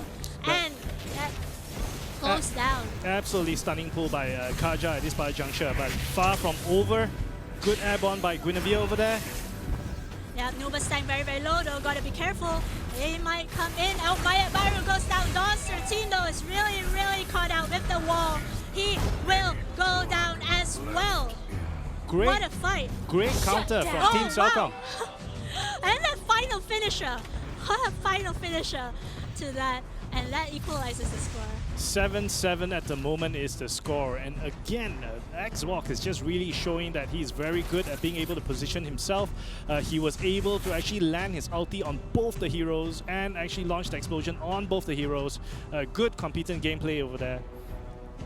Very competent. I think the same goes for both teams, right? They've really so far managed to outplay each other, depending on just like slight advantages, slight positioning, depending on who gets caught out first. But now we see that Celcom is taking the turtle. That's going to be an extra goal advantage to them. Team Malaysia Airlines tries to come in, but I think it's a little too late. They're going to have to disengage, back off. Yeah, goal and experience all around from the turtle to Team Celcom to sort of bring them higher on their goal advantage, which they're enjoying at this There moment. was a stun and there was a wall. And there goes one play from Malaysia Airlines. That's another kill for Celcom. Wow. They're really fast, you know. Whenever they see these opportunities, right, Stan, they actually go in and no hesitation. Yeah, they're sort of finding their groove, aren't they? Oh, more walls here Killing and spree. more deaths. Oh my gosh, Malaysia Airlines is getting so much damage. So many stuns, so many walls. Only managed to get out just in time. Shut But down. then another kill and a final Double kill. last kill. Nuba saying do not go near that. It is a massacre right now. The game is definitely widening, and Celcom clearly taking pole position at the moment by leveraging on one tower, and with 4 players down right now, Malaysia Airlines needs. Oh! It looks like the tower's not even a thing for Celcom. They're like, oh, it's fine. There's a tower. We got a wall. It don't mean a thing. Look, and they're still Oh. continuing. Good pull by Kaja over there. Takes down another. It is relentless. Team Celcom is just continuing on with their onward momentum and push. Team Celcom looking very strong here because Malaysia Airlines is now down by half the score and down even more in terms of gold. They basically cleared out the entire middle lane at this stage. So now it's time for Celcom to rest a little bit. See if Malaysia Airlines, they managed to catch anybody else here. They're trying though. So Mayat Baru is trying, Nuba's tank and all. Oh, they're coming in, they're trying to get a kill. There are 2 members of Celcom not in this fight, but they managed to disengage. Lord Yep, resurrecting it looks like Malaysia soon. Airlines is opting to sort of like take on a more of a stick-together strategy at this moment in the hopes of actually being able to get more ganks in place and equalize the score. So Lord is up and then DOS 13 is going to go very low. He may go down, but if he doesn't, then there's still hope for them to fight over this Lord. Oh my god, Cream Puff goes very, very low and gets shut down. kill. More kills Double on kill. Malaysia Airlines Mega from kill. Salcom. That's a mega kill. That looked like, it almost looked like a bit of an even trade, but Oh. not anymore. More kills, does 13. Unstoppable. Once they get the damage out, it just goes down so fast. That health bar, it's like it's non-existent. I've said this many times, right? Like the turret's non-existent, the health bar is non-existent. Now, what will they do though? They have 2 members here in the jungle. They have 1 member at the middle lane. There's a chance that they could go for Lord. What do you think, Stan? You know, I think clearly they're sort of like taking the pace and sort of like controlling the game in their own terms at this particular juncture. So I think everybody is sort of like mobilizing. It looks like they are likely to opt for a little bit more of a split push in this instance. I'm guessing they're trying to buy a little bit more time for their teams to actually be able to level up respectively. Yeah, but we see that there is movement now heading towards Lord. That is going to be the next big fight. So the last fight happened around this area as well. It's a little bit of a confined space, right? But with the wall, with the additional crowd control, this could really, really mean a good fight for Salcom. Or if Malaysia Airlines manages to pick 1 or 2 people off, I think that's going to be an advantage. Yeah. And maybe they can swing the tides. I think the sort of the nature of the heroes. Oh, just Cream Puff taking some damage here. They're gonna try and disengage, but Cream Puff has to blink away because the wall comes out. It's lucky that he did not get stunned, because if he got stunned, that's the end, right? unable to capitalize on the ulti over there. Mayat Baru at the bottom trying to execute a tower push. And Oh, wow. they know. They know. Yep, he's been picked up, trying to beat a hasty retreat, but not in a good place at the moment. But the cavalry has arrived, and we are now on a full 5v5 slugfest with Moscow coming in to join the fray. Oh wow, that is a fight here happening at the middle tower. They do get some damage in, but I don't think there's much that they can do because now there's the wall, there's the disengage. Looks like Malaysia Airlines still are in somewhat better shape at this moment from a health perspective. So making the call to see if they want to take this fight to the middle tower. It looks like they might not take the fight to the middle tower, but Team Malaysia Airlines is looking at a little bit of a split push here. It has to be really, really close though right now because Lord is still up. You notice how they're moving around here? That's why. If they get one pick, that's Lord for the other team. That was a very a good attempt by the Guidanvia or Mayat Baru to try and actually stun one of the heroes there for the for the team to actually capitalize. And there it is again. Mayat Baru sends airborne. Oh, that's a great 1v1 kill from Mayat Baru, but the rest of the team now goes in. They know that they are one-man short on the side of Celcom, so they have the advantage. But Malaysia Airlines, one of the members goes down, and now they're back to a 4v4 and have to disengage. Yeah, I think the key over here that sort of like decides whether the game is made or broken is they gotta start not targeting the tanks. I could see Darth Vader was at the side as carry, dealing like a ton of damage, and that should have been taken out from the get-go. That's right. I think really prioritizing the carries, but it's really hard, right? Because you have this two-tank combo. You have these people who are trying to prevent the enemy from getting to the back lanes, and that's what a good tank is. Can be really hard when you've got like so many things going on in this like epic 5v5 battle, but I can see Darth Vader right now getting that sea turtle and having the additional gold boost. So as a marksman, farming really nicely. So now reaching a point where to be a force to be reckoned with and being able to really deal some serious damage. So I think if there's going to be any team fights, we should be looking out for Darth Vader at this moment. Interesting choice. I think the same actually, but now they're just hovering around Lord. I think they're just trying to prevent other people from getting Lord. Oh, Patlerman is a little bit low. He manages to get away though. He has quite a fair bit of mobility there, plus the shield, plus the armor, right? That he gets from this. Yeah, he has this particular skill where if the armor goes off, he can do this little leap to escape. So it's really hard to take down the next ball. And that's really working out for him. Cream Puff goes in now and knocks up 3 people. And that is a fight. They are trying to push, I think, some of the members into the tower, but this is not working out too well. See the wall going up there and the disengage.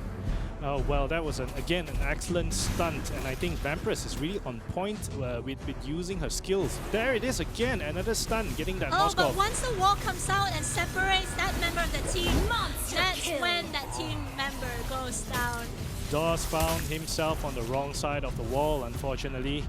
Really good block by Padu over there, really maximizing the grok. Oh, Mayabaru goes down as well, because that's a lot of damage. Nubastang, gotta be careful. Gusman takes some damage though from the tower and has to back out. Look at Cream Puff, right? He can't even move through that wall. He's not even sure how to get back into the safety of his base. Yeah. That's how important a grok pick was for Salcom. Really good placements in terms of the spell deployment at the moment. I think Salcom sort of like circling around the base, trying to look for that weak chink in the armor to capitalize on. They decide to sort of beat a bit of a tactical retreat at the moment. Yeah, tactical retreat though. That said, the team that is beating at the base, knocking at the door of Malaysia Airlines is Salcom. They are working on Lord right now, trying to distract with the other 3 members of their team. I think the Lord is in the bag, and at this particular juncture, Salcom will likely have the upper hand. They just need to make sure their team members don't die in the middle. Yeah, but Malaysia Airlines is trying to push their way. Lord is taken down. All right, I think this looks like the point of no return. It feels like to me, Mitch, because you've got on one hand Malaysia Airlines with a 10 score deficit, but these are the sort of environments where you're conducive and the stage is set for you to make an epic comeback. But you've also got like Team Salcom that's sort of like mobilizing with Lord to could this be the push to sort of like bring the game to a swift end.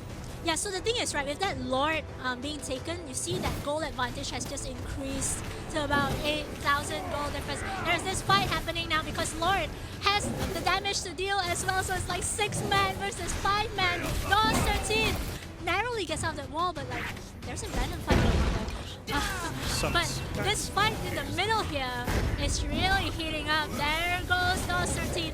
There goes Cream Puff. Will it be? No, Lord goes down though, which is alright, but Cream Puff will get the last final hits. War Crimes goes down as well. That is a great play. Look at that, 2 towers going down in the enemy base for Salcom. Very huge advantage. And Nubastang most likely not able to defend this anymore. Yeah, I think this is a GG for Team Salcom to take the pole position, and they do. Alright, Team Salcom wins it. Well done, well done. Victory! Very good play here by Team Salcom. They are the second team and the final team to go into the Battle of the Brands Grand Finals. It will be a Battle of the Brands, but also a Battle of the Telcos. It is the plot twist we've all been hoping for. The stage is set now for U Mobile to actually take on Salcom. And by the looks of it, it is really going to be a nail-biting game to watch because, both sides and both teams are actually playing like so beautifully at this particular juncture. Yeah, it's really fantastic. I think we've seen some very good plays happening here. Like, I came into this expecting like it to be a friendly, like very casual, like, hey, we're all just gonna come and play, and then like, we're gonna be very chill.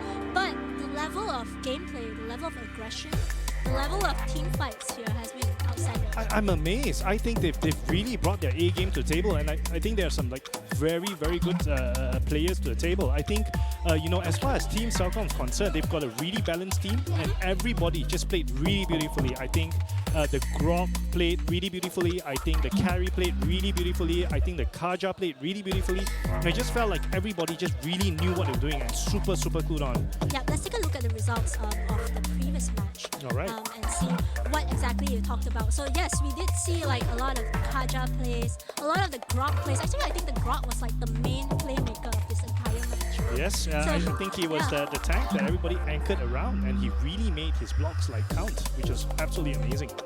Very cool. Yep, and then we'll come back for the nail-biting finale, the Battle of the Telcos, the Battle of the Brands, after this break. So stay tuned, don't go anywhere. All right.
Welcome back to the Battle of the Brands. It's the grand finals and the Battle of the Telcos. Make some noise for your teams. We have Team Celcom and we have Team U Mobile here today to fight it out. I am so pumped. Looking at the historical style of both of them playing in this epic plot twist for the finals with the Battle of the Telcos, it's really hard to actually be able to differentiate one after the other. I think both sides historically have, in the games that we've seen so far, played really, really well, coordinated really, really well, and have like a really good mix of like very, very good players in their respective teams. So yes, we were discussing right earlier, like we don't know who's going to win, and that's what makes this very exciting. So it's going to be a best of 3, and the first team to get to 2 wins over 3 will be crowned the winner of Battle of the Brands. We're going to go into picks and bans right now, and Stan, what do you see on your screen?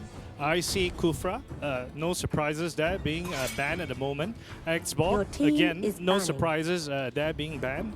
I think what's going to be really interesting here is, especially when now we're at the finals and you have like these two teams that are both equally good, a lot more emphasis is going to go into like the hero selection and the strategy and how well those heroes are actually going to be able to like interact together, right? That's right. And also, you know, they've had the advantage of standing there and seeing the other team play for quite a fair Your bit now. team is So they banning. know to a certain extent what they should be banning and what they should be picking. But, you know, when there's a good team, there's always a good backup strategy. Your So we're team probably is going to see picking. something we've not seen yet in this entire tournament. Yeah, interestingly enough, they've opted to ban pretty much all the tank/tankish types of hero. So Grog's a tank, Esmeralda is a tank/mage, Kufra's a tank, and Xbox, although a fighter, has been known to be a somewhat tankish player as well. So Kaja. it's going to be really, really interesting to see team what is comes after picking. with all of the bans that are in place. So Guzman with his Kaja, he played Kaja earlier as well,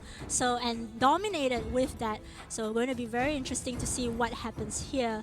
Also, Helios pick as well. Yeah, Helios is, I think one of those, given those circumstances, I think it is a very natural choice to take, given that both Kufra and Grog has actually been team banned. And is I think picking. Helios can be very, very powerful. Oh, that's a hero I've not seen in a while. You've got Leomord. Leomord, yes. Yeah. He's been rumored to not rumored. I think he's been nerfed a little bit, and some adjustments to be made because he was just being seen as really, really too powerful in the last season. And I think a Leomord in the right hands is actually one where they're he's sort of able to actually take on 1 versus 2 in those kind of skirmishes. And I think still can. And with even with the recent adjustments, Your I team think is picking. if it's in the right conditions, can still be really, really deadly. Very interesting. I've seen Leomord played only once, I believe.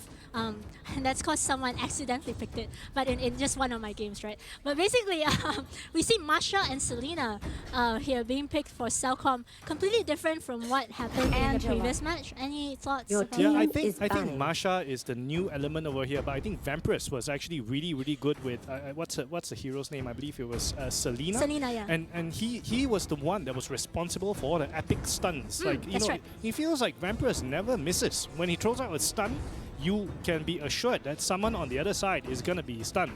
So I do feel they're kind of sticking to their main core over here. Guzman being showing and proven to be devastatingly Your good in team playing is Kaja. banning. Vampire still thinks sort of like Selena at this moment. I do think Team U Mobile, on the other hand, is sort of like shaking things up a little bit, right? Yeah, there's an Angela pick. Very interesting. Again, we talked a little bit about this, right? Like, do we see all these extra heroes that have not been played in previous matches, or do we see something completely new? And I think that something completely new is happening on U Mobile side. Yeah, I think they're trying to bank on an element of surprise at this moment because already 2 out of 3 heroes within their roster are just sort of like team is completely picking. different. I'm actually quite excited to see how Zelda is going to be deployed in this game because she's got this particular skill where she can sort of like jump into another hero Your at any part is of the map picking. and sort of like support them and you know Become them, or like embody, like combine with them. I yeah, guess is a good way sort of saying. find his allies, or sort of like you Yeah. know host her, and then she's able to like send out shockwaves in the fight in between. Franco. And that's a very useful skill because in the heat of the moment, right, you get to kind of double your abilities in a way. Yeah. So Franco on, wow, so that's a double tag again for Celcom. All right. So you know, like Padu team 19, is very picking. confident. You've got to be like supremely confident to actually be able to take a Franco, because you know a lot of expectation goes into your ability to actually hook the player. So I think they're a very gankish team Celcom, because they've kind of got like a Franco to hook, and they've got like a Kaja to actually be able to rope someone in. Yep. So I think a lot is going to go. But, you know, it's very interesting to see Selena, Masha, and Granger, because these are all like heavy damage dealers. So I think they're going to go. Their plan is to rake up as much skill, as much kills as possible. Very interesting. I think that damage dealer part is going to be crucial, right? Because we saw in a match previously when Celcom was playing, they actually dealt a lot of damage. The key thing was that they locked someone down. They dealt all their damage in like a third of a second, and then instantly got that person down, and from then on they got the advantage. It was just too fast. I've noted just now as well that Hafiz Jain has actually gone with Padang, and I think he's proven himself to be really prolific at killing heroes in the previous games as well. Absolutely. So exciting, because there's something old, there's something new, And something in between. there's something in between. Yeah. Right. So I really wonder like who is going to actually be able to sort of like seize a bit of an early advantage over here. And now we're in game. Let's see what happens and if this heavy damage composition is going to play out very well for Celcom, or if U Mobile's going to take the lead. Patlaman really is just in the enemy's jungle, just kind of trying to get their minions. He will get caught out and will be pushed back into his own area. Not today, not yet at least. Well, they are trading blow to blow in the center lane at the moment. I hit you once, you hit me back. It is an eye for an eye sort of battle. Masha is a very interesting hero in a sense where, you know, most of the time can be spent jungling and just turret stealing, and usually that's how Masha gets positioned for as well. Vampirus is the one that's actually leveraging on the jungle at the moment and seizing on the buffs. Yep, so we see here a little bit of a rotation talk. We see 2 people now from Celcom, 3 people potentially going to see if they can get something from Team U Mobile, but probably not. So they're kind of just moving, kind of just feeling things out at this stage. Some damage here though from Padu 19. Hafiz Jain is kind of in a little bit of a tighter spot. There's a lot of damage coming out. Well, they finish it. I don't think they have what they need yet, so they're gonna wait. Yep. Vampirus goes in on King of Noom and Pisam, but just to get them a little bit low, just to push them away. Okay, Team Celcom really trying to get an early gank in here, and U Mobile being Turtle resurrecting very soon. very aware, and it seems like the map reading is very even and equally superior between both teams at this particular juncture. Yep, they're fairly kind of balanced at this stage. No one team has the real upper hand. Although that's gonna change. King of Noob goes down to Celcom. He got caught out there. It happened so fast. Tough shape. That happened so quickly. It was just amazing how everyone just congregated in the middle. Like Team Celcom just came in there and took that early first blood. Yeah, and now they're going to go straight onto the turtle to increase their goal advantage. So, you know, like I mentioned, right, like they just, the moment they catch somebody, they just deal all the damage they got, like they throw it all out, and then they take that person down. There's a little bit of a fight happening bottom lane as well. Hafiz goes down again, confirming what I said. They've got, it's so quick. Team Celcom is so quick to capitalize. 1 minute, no one is there, and the next minute, boom, all 3. Like there is absolutely no time to actually be able to respond. That is 2 kills from Celcom right now. No response from U Mobile yet. Very focused in terms of still being able to level up their respective heroes at this juncture. Again, it's still early days, right? So it doesn't really mean too much that Celcom is ahead by 2 kills. There's always a chance to come back. If they get another tower, if they get more objectives, then we can see a turnaround happen here. But for now, I think there was a teleport going down bottom lane. They think they were trying to catch someone out. They're trying to get onto Franco, but Yep, that Franco is up to no good. Trying to find a good opportunity to be able to sort of deploy his hook. to be fair, he was trying to get away, and he was found, and then he had to like get back into the fight. But now there's 3 members of Celcom heading to the bottom lane here. Hafiz, Jane, and King of Noob need to be a little bit careful as they try and push. Well, regardless of the outcome at this particular juncture, this is the best 2 out of 3. So if either team actually goes down, they will actually have a chance to actually equalize the next round. So the finals is going to see a lot more action from both these 2 teams. Yep, so what we've seen consistently with Celcom and U-Mobile is that, oh, there's an attack on Pisang. He gets tethered and will take a lot of damage, but he will disengage successfully. Again, you see Angela being together with, what is that, Noob Master. And that's a very interesting combo over there. So Leomod becomes like invincible when he sort of mounts his horse. That's where he gets like really able to kill.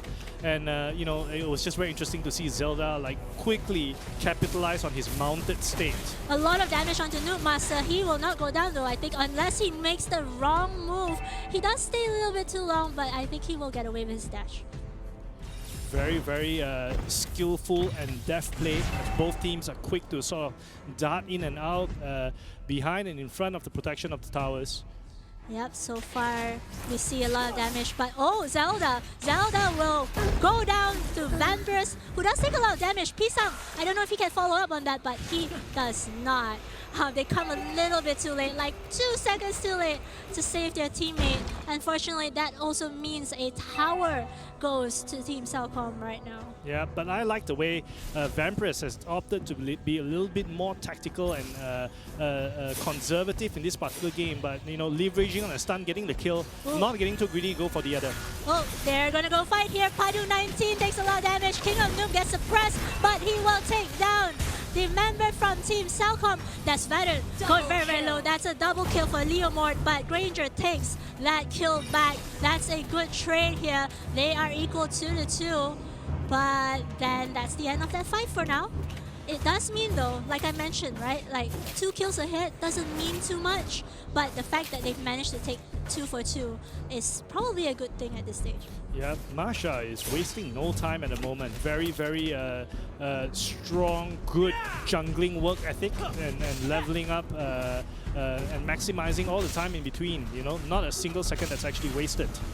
Yeah, so we see a sneak turtle here from U-Mobile. I think Kaja's gonna walk right will they past that. discover? And he will discover them, but there's 4 members of U-Mobile. The turtle goes to U-Mobile. But a very good attempt by Guzman and aka Kaja to really try and capitalize on that last minute turtle hit. Sneaky play, sneaky play. But the sneaky plays are what works, right, Stan? Because, you know, that is what gets you the extra advantage in the early game, because that matters. That little bit of extra thing that you get when you first start out the game. Oh, and there goes a pause. Sorry, folks.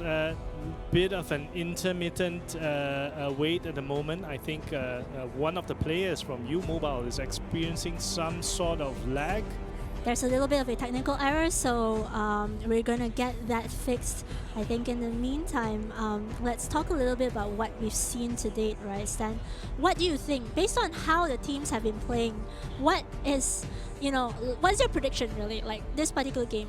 Do you think U-Mobile will come back from this? Yes, I think, you know, Celcom has really been leveraging an advantage. I think if I have to be perfectly honest at this moment, they are coming across as a team that is somehow a little bit more coordinated. But at the same time, I think we are seeing flashes of brilliance come from like Team U-Mobile. We're seeing like, you know, we've not advanced to a stage where the marksmen and the fighters have gotten to a point where they're able to like significantly deal damage. Yeah, so but I think this, like, you know, we've seen like these teams really come back when they have team fight moments. Like that last team fight between Celcom and U-Mobile where they equalized and they got like 2 for 2 trades. Yeah. That played out really well actually. really, really good plays, and I really like the part where Kaja was actually still trying to like sneakily get that turtle. And I think you're right. I think it's that little bit that sort of gives you the advantage, and at the same time, I think there's a bit of a morale boost as well, because it sends a devastating shockwave to the opponent team if you're actually able to steal the turtle. Oh yes, yes, definitely. Like morale plays a lot in this team, these team games, right? Because even though you're behind, and this is an anecdote I want to bring up, right? So when we were playing our games, if you remember, Stan, we play every Friday, right? And we at one point we were losing quite heavily, but then our good friend Wisdom87, who played in like the first few matches, he said, "We can do this. We'll come back," and that just boosted the morale of everybody. It was, I think, like a 15 kill difference. But we came back and we won. Sort of like a war cry to actually be able to rally the team together, right? Yeah, it's absolutely amazing. And I think two things needs to happen when it comes to and it's really more of a hypothesis from me, but I think my early observations is you always sort of start off like as a team, and you're sort of like serious and actually being able to play. You would have like a really good, a more solid player, a fierce leader who sort of has a really good read in terms of like map movement and management, and sort of is able to understand the sort of different playing styles, and is able to actually provide like some very solid instructions from the get-go of the game. And I think that's kind of like the first stage where you get to this point where you're like, okay, you do this, and everybody gets like, are able to like coordinate a bit better. I think the second part to sort of like separate the wheat from the chaff, so to speak, is when they move past that stage and you're really well coordinated, and then there's that something that no one can take away from you, which is like the sort of hours of practice that generally goes into it, right? Yes. And you can tell how well a team plays by how well they actually coordinate together, and I think those are not things that you can sort of like achieve overnight. That comes from like hours of gameplay together to sort of be able to read each other's movements. Definitely. So aeons ago, I tried to start a amateur competitive team of my own. Ah, did you? Yes, and so what happened was, actually when I picked my team members, I looked at their chemistry first. So it's very important to have what you call like that synergy, right? Like having these players, really be able to read each other's minds almost, and understand their playstyles. We're back in game. Yay! Time to see what happens right now. They're all in the middle lane though, and then there's a stun coming out. There's a damage on that player, and he goes down. Noob Master goes down as well. Zelda goes down very, very fast. Oh, that was like a succession of triple kill. You see Pisang making a deliberate slip to sort of slide away from all of that danger, but Franco really was able to... Oh, Guzman goes down. Oh, that is a fascinating damage coming out, but Hafiz takes the bait and goes down at that point. Oh, we see Pisang trying to escape with his life. He does finally manage to do that. He throws a Pisang on the floor and slides away. Very, very skillful play by Pisang over there. Padu now going back to base. I think he should, and he's just walking very proudly back, having represented the team in a successful hook, a devastating ulti, and sort of like bringing and widening the gap for Team Celcom, who is now like 8 points ahead, and there's a 5 points deficit between themselves and U Mobile. Speaking of gaps, there are 3 towers as well that Celcom has taken, which increases their goal difference even more, right? So 7,000, 6,000, 7,000 gold separates these two teams, and we also see an 8-3 kill difference here. Yeah, I think that was a very, Hafiz Jane really jumped in there with his ulti with what was almost reckless, angry abandon in like, I'm going to take one down, I don't care. That's right, he doesn't care, but he may have to care soon, because if not, Team Celcom will come and take that care with them. I don't know if that makes sense. That does not always make sense, and, but okay. And look, absolutely, 8-3 is still really, really early days, but you got to see a bit more vigilance and tighter gameplay coming from Hafiz U Jane getting pulled, getting the damage. He is going to go down. I told you. Oh, he tries to ult though, but he does not manage to deal any damage that is significant enough. There goes another tower for Celcom. That's 4 towers to 0. King of Noob now finding himself in the line of fire. he runs away for now. No response yet from U Mobile as yet another line of towers actually go down. I do see the Leomord and Angela sort of pairing together very closely. So I wonder if we're going to see some little pockets of combo appear from U Mobile as they sort of slowly try to pick mini micro battles to sort of like close the deficit and the gap they have with Team Cellcom at the moment. Hopefully they get to do that because I think that's the only thing that they can do to come back from this. It looks like the middle tower here is going to go down fairly fast. It's being defended by 2 members of their team. If the rest of the members don't get there and they get caught in a fight, that could mean that tower and a lot more advantage for Cellcom, and they're trying to go in right now. Whoa, Kaja trying to do a pull, and he does. Semi-successful. Team Cellcom here looking to mount and 2 down with trying to take down the tower and launch a major offensive. What just happened? That was happening so quickly. Pisang taking down Franco, who has that item that allows him to rejuvenate, but unfortunately not enough. Well, that was just 1 kill that they gave up. Actually, there was like, the other kills happened, but I think it still went on the side of Cellcom. I feel like that fight really showed how strong Cellcom's players are at this stage, right? So Pisang gets kicked back in there, and he's taking a lot of damage, but he won't go down just yet. It's just, these little things, like the amount of damage that Cellcom can deal at this point in time is actually pretty scary. So again, there goes a pull. Pisang goes down. Hafiz James launching a good offensive on the tower, and U Mobile is able to take down the middle one and launch a successful offensive. I like how Pisang was actually darting around the tower just now, and what you didn't see or we may have missed was the Angela hiding in there, which probably gave him that confidence bolster. This team knows what they're doing, with the combination that they're deploying at this point. Yep, so we see that the advantage is still on Team Cellcom's side, although U Mobile did manage to take that 1 tower down in middle lane. They are still quite far behind in about like 9,000 gold, 10,000 gold typically when we see like the power difference shift. So you'll notice that, in previous games as well, when we hit about 9,000, 10,000, it means that the enemy team is actually really, really strong. Oh, that was Good a great pull! there. And takes Zelda, the Angela, down with him. It's 5v4 now as, Masha sneaking in another tower. Oh, but this fight's not going to go well for U Mobile. They're going to take down 1 member of Cellcom though. They're going to back off here. U Mobile still manages to stay alive, but Pisang gets taken down by the Granger. Patlaman now trying to go on to Noob Master, and Noob Master goes down himself. Yeah, you've got Badang and Helios that's at the top at this moment. So Cellcom clearly was, tighter when it comes to sort of like gang battles. And Lord goes down. That is a main objective in this game.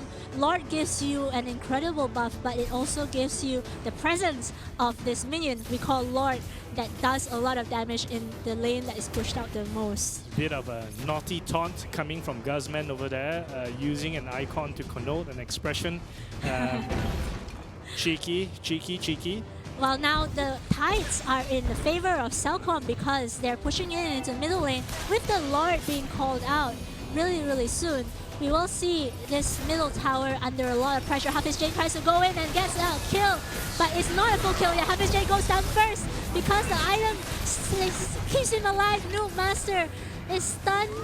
I don't think they have the damage to take him out. Padu 19 with his Resurrect returning to life, but only probably barely. He will go down. Oh, that was a U Mobile trying to push the advantage, but the winner of round 1 is Team Cellcom. Cellcom really capitalizing there. Great base push, you guys. Very well done. And that game goes to Cellcom. Wow, those fights were pretty intense. Good. Yeah. It was intense. I think the end part where, I think the team, the Badang was actually able to jump in front and capitalize. It was just a little too late for the team to actually follow up, to actually be able to leverage on that temporary 4v5 laps that was actually happening there.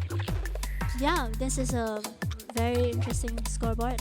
You see, the fight was very, very close, right? So we were always kind of like a 5 to 6 kill difference, and you know we could see that like this kill difference really expanded beyond. I remember what I said about the 10k gold difference. Yeah. That's what made all the difference, right? So that's when actually they knew they had the advantage. They pushed all the way and won. So it looks like this game is a battle of the marksmen, as we see Das Veda from Team Celcom, the Granger taking MVP with a score of 9.9, Yep. and the Slippery Pisang sliding to the left and right with an MVP of 7.0. I like it, throwing out the pisang, right? So he can slide left and right. It's just somewhat very appropriate, I feel. But you know, I think that's going to be a very big difference here, right? Because as with the finals, we're now going to actually go into round 2, and now we sort of are in this very unique position. Again, this is not a 1v1 where the other member gets knocked out immediately. There's an opportunity to learn from this, and I think, you know, U Mobile is probably at this juncture also very busily sort of like analyzing the strategies that Team Celcom's using, and I think we're going to see a very, very different sort of game dynamic appearing in round 2. Absolutely. This isn't usually the time to re-strategize, to kind of think about what could have gone better, what heroes should we have banned, and which people play in which styles, and if they manage to capitalize on that, I think we could see a very different game too. Absolutely, and you know, I still think that this battle is essentially far from over, because Celcom clearly leveraging on the lead at this particular juncture, but the hero selection remains equally important. Are they going to go back with the same style? Are they going to like completely... Is there a plan B from the other respective teams? Yep, absolutely. We're going to go on a quick break, and when we come back, we're going to see Game 2 of this exciting finals. Stay with us. Can't wait.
back to the Battle of the Brands. This is Game 2 between Cellcom and New Mobile. In Game 1, we saw Cellcom take the lead, go into base, destroy it completely, and come out victorious. Clearly, a lot more coordination that was actually coming out from Team Cellcom. But again, the odds are equal right now in this best 2 out of 3, and we'll be really looking forward to see if U Mobile would be tweaking their strategies, or if Team Cellcom is going to be shifting certain things just to mix things up and to maintain an element of like surprise. It's going to be an exciting finals. I'm really keen to see what happens. We've seen very exciting team fights happen so far. We've seen many objectives get taken. Hopefully we'll see like, a big comeback. I really want to see an epic comeback. Look, and at the end of the day, there's just like so much at stake at this particular juncture, right? With the award ceremony in place. But I think in the spirit of this tournament, we are neither battling. It's less about being able to get the prizes in place, but it's a battle for honor, for glory, for bragging rights, for having your name whispered into like the echoes of eternity. That's right. The winner of this will be crowned the first ever Battle of the Brands champion, and that's a title that I want if I were playing. A historic moment, right? It's like the first team that won the World Cup. Yeah, and Your let's team go is into banned. pick and bans. We see Export banned here as well as Esmeralda. Really roughly the same, right? Like what happened previously. Yeah, I think they're kind of sticking to the safe blocks. Your team is but banned. at the same time, I did recall that Grok was deployed to devastating advantage. So seeing that removed again in this particular round, we'll see the gameplay shape again very differently. Very much so, but the Grok is a good ban to have because remember, that was played to the advantage of Cellcom in the Your match team before is this, picking. before the finals, basically the semi-finals match, where they just devastated the enemy so hard. And Kufra, again, is on the ban list. I think this is pretty much exactly the same ban that we Uranus. saw from the early game. Your team Ooh, is picking. there's a hero you play, Stan. Noob Master 82 picking Uranus. Kaja. Again, a different tank being put in place. Fun fact, in the story of Mobile Legends Bang Bang, Uranus is supposed to be the guardian of this this particular city, and Kaja is like his right-hand lieutenant that Oh, works very wow. closely together with Uranus. So Oh, that makes sense. I mean, they kind of look similar, like they have similar gold vibes going on here. yeah, so in this plot twist, we Charisma. now have like Kaja going up Your against team Uranus, is and so picking. that's like so many layers to this particular story. There's a lot of layers to this particular story. Do you know the story of the other heroes that are getting picked? I unfortunately, while I have splurged for a few skins, I have not splurged for that many skins, but we shall do our best. You have Terizla, and I think Terizla, again, a very exciting fighter. I think this is the first time we've actually seen Valor. Terizla actually appear as a selection. Yes, And- we have. Yeah. And generally, when he does appear, it means that Pylos. it sounds like Team Your Cellcom has a team is completely picking. different strategy in place right now because I'll be very keen to see how Vampirus takes on like Terizla. He was the always stun guy with Selena, and now it's like a complete 180-degree turn. Wow. Carry. That will be very interesting. Carry Your as team well. Right? is We haven't banning. seen too much of Carry. I think it was picked once in this entire tournament today, and now we'll see a Carry pick here. Very interesting. Very different. Very different. I think Team Cellcom in that particular game that you were alluding to was the one that was actually deploying carry to like devastating advantage, and I think they've got a hit because the team failed to Your punish team is banned. the usage of carry, failed to actually be able to take it out first, and resulted in like devastating damage. There Your are team is again. picking. But what's very interesting is to also see flashes of familiarity with Team U Mobile, as now they're going back to a 2-tank combo, and Noob Giller is once again picking Valir, and I believe this was a combo that worked for them in the earlier games that sort of propelled them to the finals. That's right. It remains to be seen though Selena. if Cellcom's going to go Your with a team 2-tank is pick picking. right now. And we see Guzman picking Selena here. So you've got an assassin fighter for Team Cellcom, you've got a marksman, you've got another 2 more fighters. Alucard. So I assume, is Padu going to go for a tank? Your team is picking. Ooh, we're not sure, but it sounds likely. He's been playing the tanks for the past few rounds. Notice also that like Badang has been banned, so they really don't want Badang being part of this matchup. we see Franco. Yep, so Padu goes for Franco, which he has played as well in the previous match. That's a very good initial tactical play by Celcom over there in banning Padang, which has always was a favorite character that Hafiz Jain was deploying to like devastating effect. We have King of Noob taking Helios, if I'm not mistaken. Oh, very interesting. Nice skin there by Noob Giller for Valier. That's the one that allows you to shoot like blue flames instead of red. Oh really? I have to admit, I haven't bought a single skin. I haven't bought a single diamond and a single skin. Well, you know, Mitch, I think you should. It Yeah. really shakes things up a little bit. The flames are blue. Ooh, I like blue flames. Oh, there Blue you go. flames are considered hotter than red. Fun science fact. Indeed they are, Mitch. Indeed they are. Alright, we're moving into game and we will see these teams Smash come out them. from their base heading All into troops match deployed. number 2 between U Mobile and Celcom. Celcom is in the lead here with a 1-win advantage. If Celcom takes this match, they will be crowned the winner of Battle of the Brands. Is there going to be also some initial action over here? Guzman has revealed himself, but Uranus comes out from nowhere to sort of back up Pisang. So no early first kill in the middle lane at the moment. Yeah, so there will be no kills. Usually there's not many kills happening at this stage of the game, but you know, you never know. Like if a massive 5-man group decides to congregate on one person, that person could still go down. Yep. And Hafiz Jain at the moment, again, showing off what must be a very beautiful new skin for Alucard. Ooh. Spending no time, wasting no time in the jungle. So a lot of hustling happening for Team U Mobile at the moment. Oh. You know, they're jungling like a demon possessed. I think that's a good hook there from Franco. Oh, good hook, and indeed they get some damage on the Spider, but they're kind of very close to the turret. I don't think they will get enough to get a kill here, but also notice that, you know, just as Team U Mobile moved top lane, Celcom actually moved bottom lane. So like they're kind of symmetrical here. Very, very interesting play. So yeah, very quick to actually leverage on the buff on the opponent side of the lane, which is by itself a blocking strategy. They're a little bit sandwiched here. Celcom taking some damage. Patlaman actually getting stunned. He is left behind a little bit. Patlaman is taking too much damage. He will go down for first blood. Off to a Turtle really resurrecting strong start soon. by U Mobile. I don't know, Mitch, but I feel like there's a more concerted, coordinated vibe that's coming from like Team U Mobile at this particular point. I absolutely agree. We saw that 3-man team up to try and get something top lane, and now we see like a 3-man team up trying to get something in middle lane, and it paid off because that was when Team Celcom was trying to kind of peek into the jungle. They got sandwiched, they got caught out, and they went down. So that's a great advantage for U Mobile. 1-0. Both sides trying to take the respective tower. You know, you've got Team Celcom trying to defend the bottom lane and Team U Mobile vice versa on the top lane.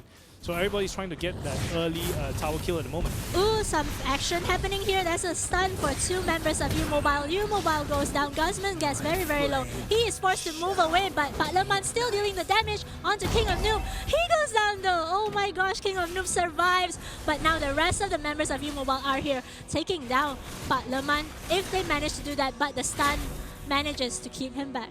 But this brings U Mobile up by 1 point, and I think that was a really good call from the King of Noob. That was a split decision to fight or flight, and they've done it and timed it to perfection as the cavalry arrived just in time for them to maintain their 1-score lead at this moment. Yeah, but in response, Team Celcom is taking Turtle.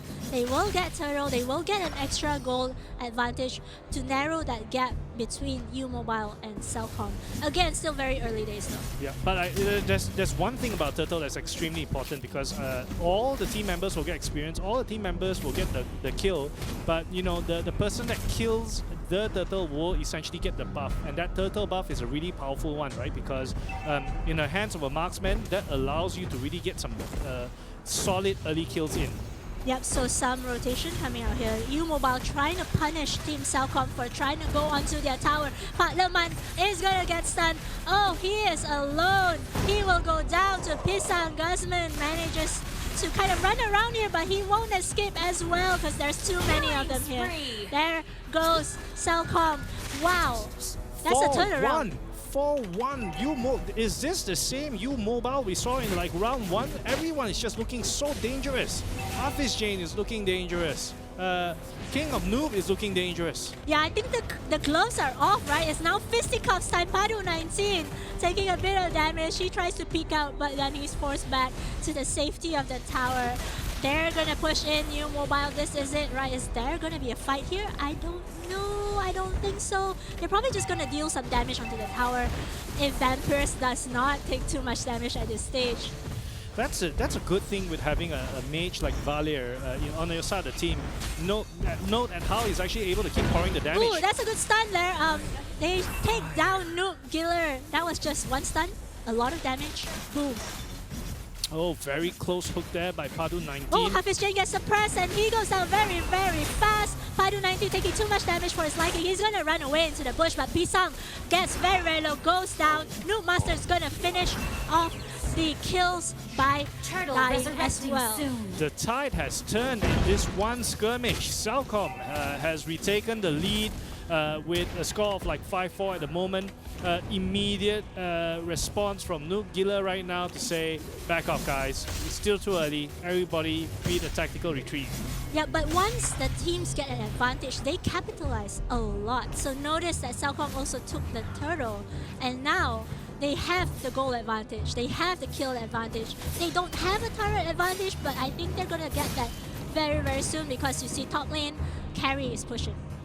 It's a narrow advantage for sure, but you know it really boils down to a psychological aspect sometimes, isn't it, on how teams actually Oh, play. there goes the stun on Padu. Padu goes down. That's Vader. Gets taken down very low. He will go down as well. Guzman trying to escape with everything he got.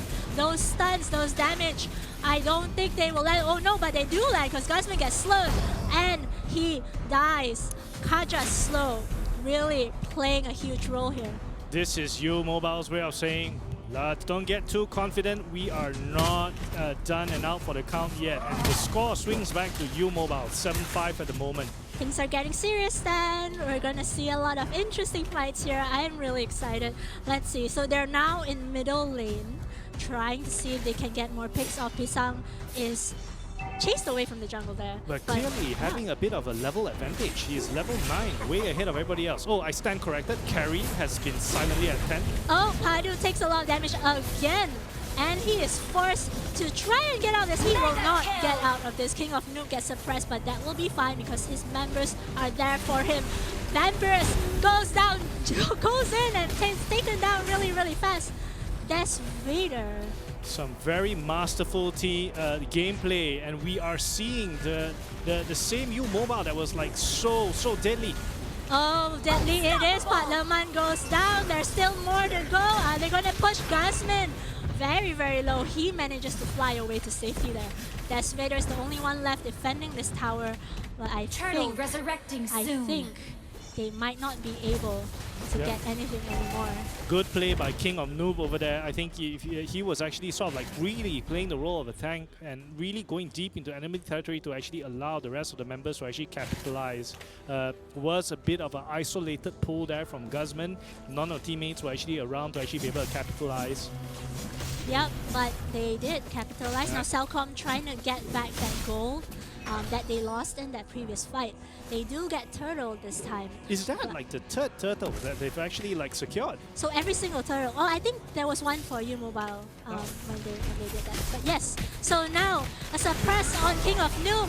A lot of damage. A lot of fights. Guzman goes down, or is going down. He hasn't gone down yet. Padu 19 goes down first. Guzman has a lot of mobility here. He can get away. Hafiz Jane gets taken down on U Mobile's side though. This is a 3-for-3. Are they gonna go back in? We don't know. I don't think they are. That was amazing to watch. I think it was really pretty much an even trade. They found Patlaman who is just lurking in the jungle there. He's gonna go get out, but Vampirus narrowly escapes as well. Got pulled in a little bit there. Was that deliberate from Patlaman on an accident just waiting to happen? But it looked like Team Cellcom knew what they were doing and then somehow able to regain control of the narrative. and launch some sort of counter offensive. That's right. That's right. And now the narrative is shifting towards top lane. So if you notice the movement of the teams, Celcom is hitting top lane, trying to push down that little bit of a turret that they have still standing. That will give them a equalizer in terms of the turret count. But they still have a goal advantage. Hafiz Jane taking damage, but Des Vader is caught out here. He's alone. He's gonna go down. The rest of his team are not on time. Pisang though manages to escape yet again, darting away like he always does. Celcom calling a tactical retreat. We will live to fight for another day, they say. Hopefully they will. Looks like they're still trying to angle for a fight here. Noob Master is alone, but he does have, you know, the tankiness to survive this for a fair bit. Noob Master dodges the hook and the stun with ease. Resurrecting soon. Oh, that's a 3v5 here. They're split up. Padu 19 has to blink away. Good call there, I think. It sort of like saved the agony of Guzman and Vampirus actually having to commit to the particular battle. So, good play in general. Great to see both teams playing at this moment. It is a beautiful dance to watch, and at this moment it is still way too close to call it, with both sides playing such a tight game. Ooh, they hooked King of Noob there, but he basically just shrugged it off. It's like, oh yeah, you know, I have a lot of shield, I have a lot of health. You're Got not lots of gonna do friends around me. Yeah, I've got a lot of friends. When you have friends, that's when you're stronger, right? What was the saying? To get united we stand, divided we fall. That's it.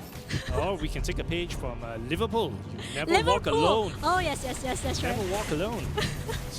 Guzman taking a lot of damage. He is getting stunned, and that final hit though did not land. Oh, he ran past members of U Mobile who didn't capitalize on that. But now King of Noob and Noob Master are caught in the middle. This is like a very tight fight in this area here. There goes Padu 19. King of Noob taking a lot of damage. Vampirus though blinks away, but dies still. Noob Killer is at the back end here, but Patlaman and Des Vader, they're still going in. They're gonna try and get that kill. Oh no, that's a trade as well. So U Mobile pushed a little bit too far in and died there. A bit too far out by Uranus, and some masterful tanking from Helios from Team U Mobile. There's some pretty good movements actually, and the fact that they've traded so well, they're actually between 14 and 11 kills here. So U Mobile's leading, but not by very much. There's only a 700 gold difference. Lord though is being taken silently by Des Vader. Will he manage to do this? The members of his team are here. They're gonna try and get it. They do get Lord. Lord goes to Celcom, which gives them an added advantage. Yeah, I think Team Celcom has been very good when it comes to like timing the appearances of the Turtles and Lord so far. I think pretty much, as you say, 3 out of 4 has been taken. At least 3 out of 4 has been taken by like Team Celcom. Yep, so they've really, you know, whenever they lose a fight, it's not over. They're like, okay, so what objectives can we take? What objectives can we take to bring ourselves back into the game? And I think that's definitely happening here. So Celcom has a goal lead, not a kill lead, but a goal lead. And now with Lord out, they're gonna try and make the most out of this push down bottom lane. Yep, the gameplay shifted from like flatful dancing to like very tactical gameplay, hasn't it? It's a tactical gameplay, but also a lot of fighting here. Padu 19 going in right in the middle of everything, trying to get some damage before he gets taken down. He does resurrect though. Oh, that's a huge stun. Lord is still dealing damage. Isam goes down. Noob Master 82 is now the target, and he gets stunned. And that is a kill, but Hafiz Jane is now caught in the wrong side. He does not go down though. That's like the final kill. He did not. So close. Will the stun get him? Nope. Nope, there is no stun. But Lord's still alive. Lord is still hitting the tower. That's a lot of damage onto that tower. They're gonna try and get it before they leave. Patlaman though, getting really, really low. Guzman getting really, really low. Hafiz Jane gets revenge on these two. before they back off. That was a push too far. That was not a good trade on the side of like Team Cellcom trying to actually take down that tower. They should have pulled back. Well, to be fair, they did get a lot of good fights in, right? They got a lot of good advantages. They did manage to get a tower down. They managed to like increase the gold difference. But I think, you know, it would have gone really, really well if they had gotten that bottom tower along with it. I think that's what they were trying to do with the Lord push, but just did not go the full way, but it did go some way. Yeah, agree. I think it was very good composure that was actually kept by Team U Mobile, and they were sort of able to really hold the lane very, very well. And now all sides remobilizing again, doing their rounds around jungling. But I think we're not too far away from seeing another epic gang fight soon. Yep, they're moving in as a team now. 5 men heading towards this corner of the map. It looks like a fight's gonna happen really, really soon. Someone's gonna catch someone else out unless they all back off and try and get an advantage. Effectively, Team Cellcom has nowhere else to push out too much, so they're gonna try and find something here in this jungle unless they're gonna try and push the top lane back. Oh, but Noob Master going right in the middle there. Yeah, Padu trying to look dangerous with his hook early on. The game is in full steam right now, and immediately there's an isolation. Paloman is on the wrong side, quite in big trouble. Vampirus at the side trying to sort of like save, but it does not work. We've got Team U Mobile a bit tighter knit at the moment, but there may be a possible like counter gank happening on the top lane. Yeah, that was a good 2-for-1 trade there, and now a 3-for-1 trade. U Mobile still coming out stronger in these fights, right? Notice that, you know, when they fight, they manage to take at least more than one person down, but it takes a lot of effort from Cellcom to take even one person down. Vampirus and Padu now trying to defend their base towers. They are pushing dangerously close. Usually once a base tower goes down, that's it. Vampirus, oh, it takes a lot of damage there. I think the King of Noob, or the Helios, the tank, is really doing well and actually sort of like holding the team together and sort of like leading the charge. He is like really absorbing all the damage and buying all the precious time for his team to actually be able to capitalize. That's right, and in this battle of the telcos, you see the Lord has just come out yet again. Usually Lords are points where people battle it out, and that's where the winner gets decided, but now Noob Master is in the thick of it. He is trying to not get killed. There is a kill onto Cellcom instead. Hafiz J chasing after Guzman. Guzman goes down. King of Noob gets stunned, but he has the armor to survive. Leman is going to die. Padu 19 is the only person left standing. He will go down as well. That's better. Escapes. Still a carry, preventing it from being a total wipeout. The gap is now really starting to widen, and U Mobile is pressing on the advantage. And I think we're going to see another tower go down. That's another tower go down. That's Vader just completely gets melted. He will come back as a resurrected person, but he gets shut down almost immediately. There it is. The base is going down, and that is game for U Mobile. That's a 1-1. Epic well comeback. done. Epic comeback from Team U Mobile, and the score is now tied at 1-1. The score is 1-1. That means we will be having a Game 3, and that is going to be happening really, really soon. We're going to take a look at the results very, very quickly. Let's just, you know, recap this game. Amazing, amazing fights. Look at Pisang. He is 8-1-11. Wow. Full of praise, you know, his allies are great. He's clearly very happy and has been very vocal about sharing that happiness. But yes, 8-1 kills. Pisang clearly was the marksman that stood out in this and carried the game. I thought King of Noob was sort of like the backbone throughout that allowed U Mobile to actually carry this out. Could this be the winning combo that they will bring ahead into round 3?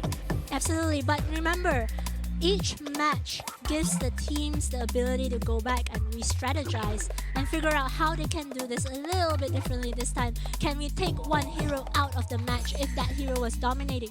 Can we try and prevent this one player, if he's really skilled, to not get his favorite heroes? There must be so much contemplating happening between both parties right now as they think about reflecting on the previous games, because I felt like we've seen like two completely different games, Major. we've seen such a masterful Cellcom take game 1, and we now see an equally masterful U Mobile launch like a amazing counter attack. It was great to see, and I think I would be leaning towards U Mobile sticking to this formation. But hey, who am I to tell, right? Because everybody still wants to maintain that element of surprise. I feel like it's like, you know how when in a game, right, you get forced into a corner, and then like the story is like the guy starts to get his ultimate rage up, so like his rage goes high, and then like that's when he like unleashes all his power. I think that's what's. Yeah, I think they were on the final. They found this rush of adrenaline, which was amazing to watch. So yeah, we're gonna take a little bit of a short break at this particular moment, but stay tuned as we come back and we will see the final match in this epic battle of the telcos, in this epic battle of brand between Team Cellcom and Team U Mobile. See you later.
And we're back for the final game for Battle of the Brands, the grand finale versus Cellcom versus you Mobile. Let's see how they're going to end.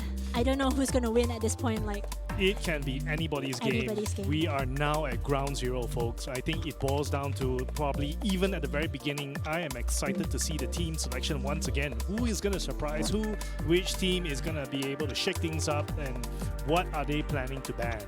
Yes, we're going to go into the pick and ban stage really, really soon. And I'm really excited, right? Like, the first ever Battle of the Brands champion is going to get crowned in like, I don't know, dare I predict the time?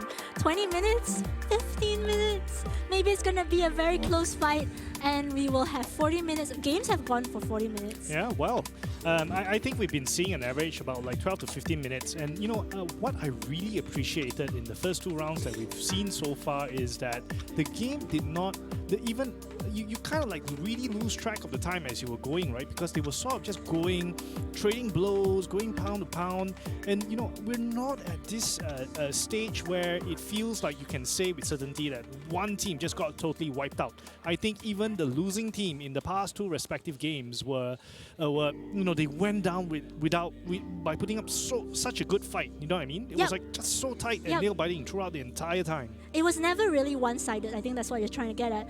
That we always see, you know, like these comebacks, these like advantages, these like, you know, if something's happening bottom lane, I'm gonna go top lane, I'm gonna take the turtle, I'm gonna take the lord, and that's where I think those comebacks can occur.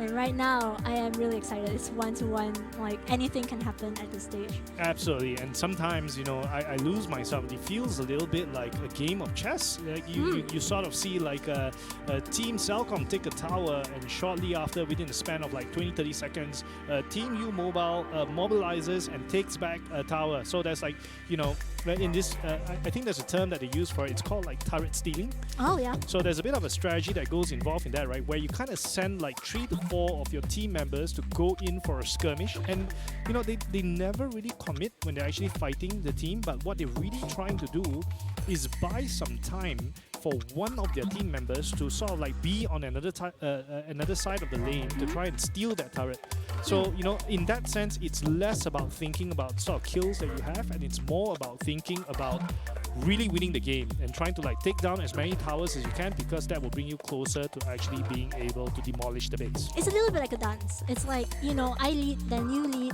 then, you know, that kind of like a play here is very, very beautiful to watch. Yeah, and I think there are some particular heroes that are very good in terms of like turret stealing. I think we have seen some games, and earlier on, one of the players was actually using Masha.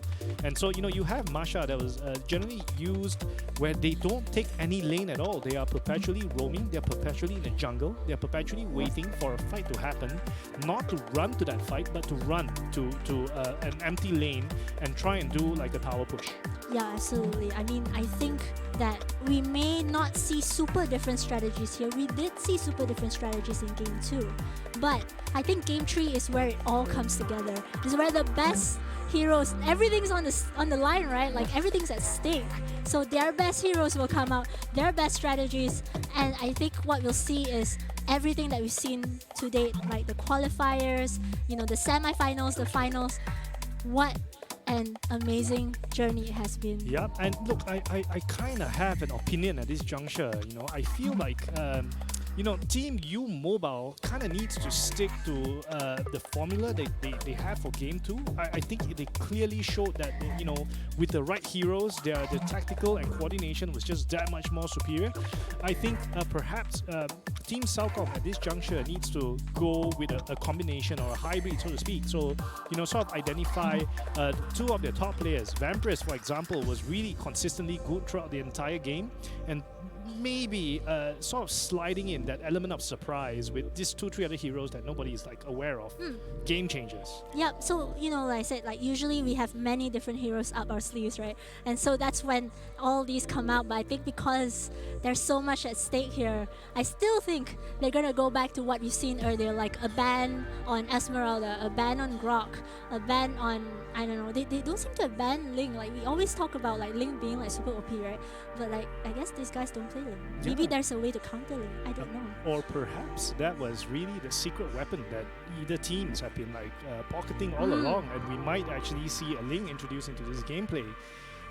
I don't think we've seen an assassin that's really stood out so far. I think the games that usually involve an assassin sees an overwhelming amount of kills that's actually being chalked up by the assassins. I think both teams have been quite leaning towards fighter heavy, leaning towards tank heavy with a marksman on place. Yep, and we're gonna go into picks and bans as the players get started on what Your we talked team about. is We see banned. again, I called it Esmeralda ban. Your crystal ball prediction rings true. Indeed, the first two are familiar. We're seeing the usual suspects, X-Ball and Esmeralda, being banned without any hesitation. Like straight away, boom, boom, in rapid Next one is succession. Grok. Someone's gonna ban Grok. Where is it? I'm gonna Okay. wait for it. Is I'm gonna wait. Grok going to be banned? Oh no! Oh, Valer! Oh, Your right. team is banning. Cellcom is getting very, very surgical in their analysis of U Mobile, and if they recognize there's a Valier on the other side, there will be no Valier in this game, forcing U Mobile to perhaps rethink and reformulate their tactics. And that Valor was the problem, right? The Valor was the Your problem in the team last is game, which is picking. why they're responding in this manner. Grok, there we go. Yep, I deserve rain or shine, U Mobile Your is team adamant. is I deserve we an do award. we do not like these two heroes. Like, Oh, good- but then that leaves Kufra open, and Kufra goes to Cellcom as first pick. That's gonna be interesting. a deadly hero Uranus. in the Your team is halls of picking. the mythic players. Uranus on Noob Master 82 and Granger as well. We saw Granger play to great effect earlier on, and now Granger and Uranus seems to be like a deadly combo. I feel like I see them together quite a fair bit. Yep, I do feel like Hafiz J looks really dangerous when he's got a Granger in versus the previous rounds. Like he was really deadly with the Badang, but I think he really stole the show with the MVP in the previous game with his capabilities as a marksman. I feel like the Mashup. image of Granger is also quite Your dangerous. team Right? is I want to look picking. over my shoulder like that. I Ah. look dangerous as well. Yeah. Anyway, Well, Padu has decided to take a Vexana. page from Leaf of Noob Master Your and team decided to go is with banned. Helios as well. We spoke about Masha and the capability of actually doing some turret stealing and jungling. So Pat Leman, I do feel like it is a more appropriate hero for him than Terizla because he does like lurking in the jungle. So Masha might be right up his alley. very interesting. Oh, there we go. The Your Badang team ban is banning. for Cellcom against U Mobile. They really don't want that Badang being played right now. It's a very interesting choice now by Noob Giller, who's decided to take, I cannot remember this hero's name, but she's got this ability where Your she can sort of team like is transform picking. herself into a bird, and she's got like this area stun where she can actually sort of like land like magic missiles to the Kaja. ground for anyone within Your the team vicinity. is picking. Okay, we'll call her Bird. We'll call him Bird. Yeah, Bird. No. Kaja being picked now for U Mobile. Again, we saw Kaja multiple times actually throughout the course of today. So Kaja clearly, with that slow and with that damage coming out, there's a lot to be said about having a Kaja on your team. Irithel. Team placement, and Guzman taking Lumox, yet another new hero that we're Lunox. seeing in the game at Your the moment. team is Vampirus picking. taking Iritel, again a very popular marksman choice that we Alucard. see among the experts. And Alucard as well for U Mobile. Wow. Wow, yes, Pisang is also changing things up a little bit with a fighter slash assassin, the ever trusty Alucard. That's right. Wow. Okay, I take that back, right? I said this would be a culmination of all the stuff we've seen, But there's actually a lot of interesting new things that are happening here. New heroes, new picks, and interestingly, new compositions. Buckle up, Mitch. I think we're in for yet another completely different game because the team dynamics and composition, I think both teams have decided to shake things up. I think there's going to be a lot of shock and awe in this particular game. I have, at this point, I would flip a coin. I have no clue what's going to happen. And to make it even more so, like I believe it was King of Noob that was the tank, has sort of like switched to take on the role of another character type. So everyone's playing different things. And we're in game right now, and we will see what happens here as an interesting final fight. This is the finals of the Battle of the Brands supported by ESL, Samsung, and Secret Lab. Thank you so much again to our partners for doing this first ever friendly tournament with us. Absolutely amazing. And we see now a little bit of damage here. They like to do all these little skirmishes at the start, taking some damage, pushing people back, trying to prevent any incoming like first blood kills. So that's really what we're seeing here. Actually, I noticed, right, like we play a two-man mid lane quite often. Is that like the meta now? Is that what people are playing? They do, and I think there are like two conflicting school of thoughts to this, right? Because at the beginning levels, you always also have a certain character type that goes to the middle lane. Like people will suggest the tank and the marksman go to the middle lane. Right. And that sort of becomes like a fixed formula even among all the other different games that you see. Right. But then you have this other school of thought where a group of people will say it's not good for the marksman in the middle lane. They get ganked very quickly. Enemies could be coming from like either side of the divide. So you should be taking either the top or bottom lane and be combining that with some elements of jungling. But having the tank and the marksman means one of them can leave to try and help like either top or bottom lane. So there's a little bit of advantage there as well. So you see here King of Noob, a little bit low, but not enough to force him back to base. He tries to go in though, gets a little bit of damage. He is Kaja, he is fine. But Lemano coming in with the damage, he may not get this kill just yet. Again, the towers are a little bit too strong for these people at this stage of the game. But they're gonna try anyway. There's 3 men Turtle heading resurrecting a little bit soon. backwards now, trying to disengage. Yeah, that's a lot of players to commit into one lane so early in the game and allowing the other players to actually farm so freely. I wonder if that's gonna backfire at some point. Hafiz Jane here though will escape with his life. Turtle is getting taken under the noses of Cellcom. Literally under the noses of Cellcom. Cellcom's team members are all in the bottom side of the jungle, and because U-Mobile had vision of that, they knew that was not a kill. That was like a shadow. Which is a little bit uncharacteristic if you think about it, because like Team Cellcom has always been the ones in the past games to actually take turtles and lords without skipping a beat. That's right. I think we're seeing completely different dynamics yet again, right? So a lot of action looks to be happening at top and bottom lane here. Top lane taking a little bit of damage, not enough to initiate a full-on team fight. Bottom lane as well, kind of just scouting, not super sure what's gonna happen. They're getting chased away, so then they decide to go back to middle lane and farm. But oh, Patlaman here, a little bit in a dangerous position. He takes some damage, but it's not enough. Oh, he goes back in because his teammates are here. Noob Master taking a lot of damage. I don't think they'll push that though. It was a bit of a close call. I think he overcommitted himself a little bit there without the backing of his team members. Yeah. And you can see at this particular moment, Bisang at level 6 looking very dangerous. I do think that he's probably one of the higher level. He has a level lead at this point. Yeah, I want to point out here that the goal is actually neck to neck. If you look, like every few seconds, at one point they were actually equal. So that's how much of a situation we're in here where anything can turn the tides. And people are very, very equal. So Patlaman, oh, really going all in here. King of Noob is taking a lot of damage. He will run away. Unfortunately, Guzman gonna try and close it out with Pisang. They do get first blood. It's Cellcom 1-0. History repeats itself. Cellcom seems to be in favor of like putting the bulk of their resources on the top lane. Turtle resurrecting and soon. at this point they seem more inclined to gather and gank early for that kill advantage. Yep, and now we see Noob Master heading up to top lane. try and help King of Nuke. There goes the tower as well. Both sides have a tower down. Again, not too much significant advantage here. They are a little bit higher in gold for Cellcom, but U Mobile, oh, they are trying to fight over this turtle, it seems. That always is not a good spot to be when you are caught trying to actually take the turtle. I think with turtles, the optimal amount is you want to have like 3-4 members. We really want to take it down like really quickly. And once, chasing.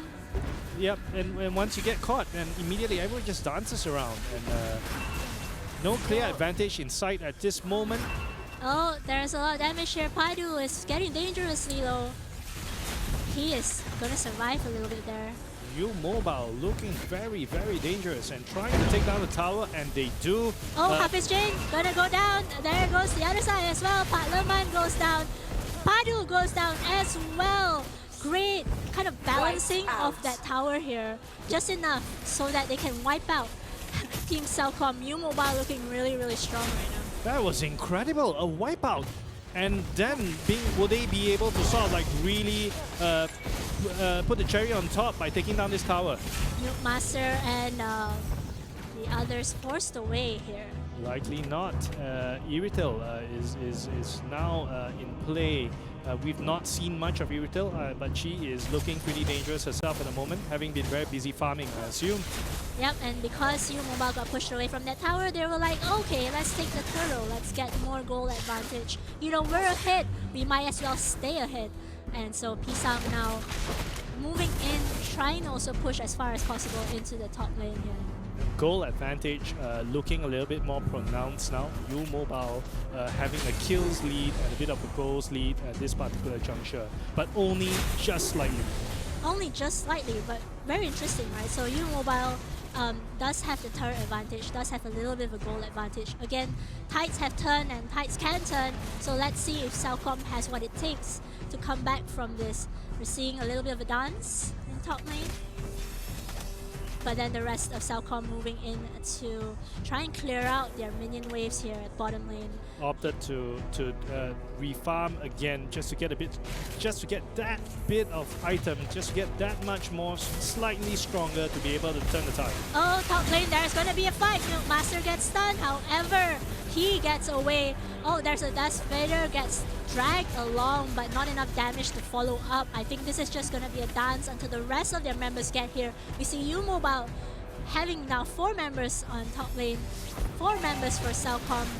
They might disengage and decide that another lane is better to go in on, and that's what U Mobile's doing. They are heading in to take this tower down. Nuke Master takes a lot of damage though. He needs to be careful. Nuke Gillis trying to save him from that. They disengage pretty well. But No Master seems to know what he's doing. I think he gets himself in a couple of close calls, but he always pulls out. He always pulls out in time. Yeah, that's better though. Getting some damage. They're trying to fight over that buff there. They managed to... Oh, Hafiz Jane coming in from the back! Takes down one person. Vampire is so close to dying. Hafiz is probably going to die for that though. He is taken down. Padu goes down as well. Soon. With that out of the way, 4 members of U Mobile are now chasing down Pat Lerman. I don't know. I don't think they're gonna get Pat Lerman, but they're probably gonna get more advantages here. Oh, Pat Lerman says, I'm not done, guys. You know, I'm gonna get some damage on you. Yeah. A slight miscoordination. I felt like perhaps the Alucard activated his skills a bit too early, or the team just did not pick up on the tempo. Else the game would have actually panned out very differently. Yeah, that's a tower though. That's a tower for U Mobile, and the gate appears to be clear for Lord because Lord is up.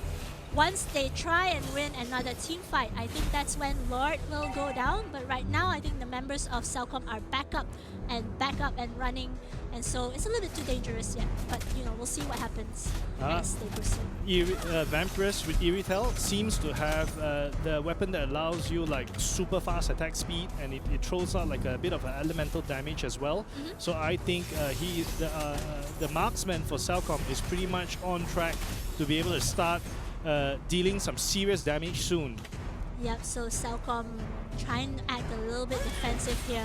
I think they know that Lord is gonna be next, but there goes the top lane. But Lerman running away. He has so much health though. He's not even going down as fast as they should be.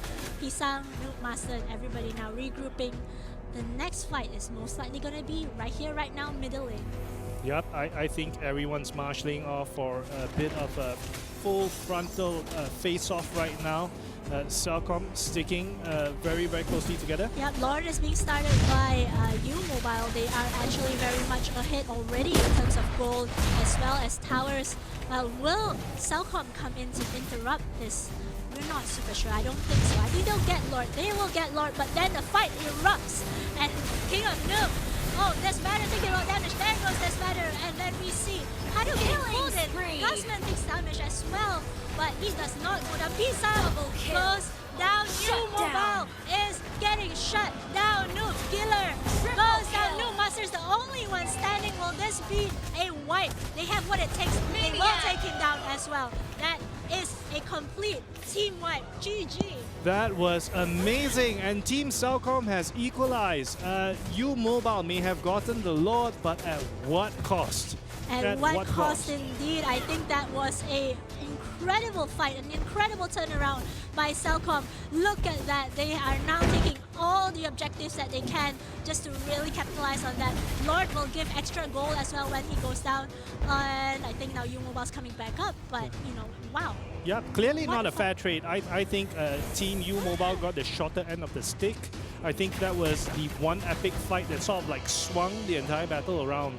But you know, I still think, you know, kudos to U Mobile for having been very, very disciplined and pragmatic in their play at the moment, because they have been, if you notice, very hell-bent in taking down the Lord and dismantling the towers, like systematically one after another. So, you know, like Team U Mobile is not going for kills, they are going for the long-term win. That's right, but really, you know, being able to see this equalizer happen. Again, I think like even mid-game, anything can happen. Look at that, catching people out, saying hi in the jungle, and then backing off.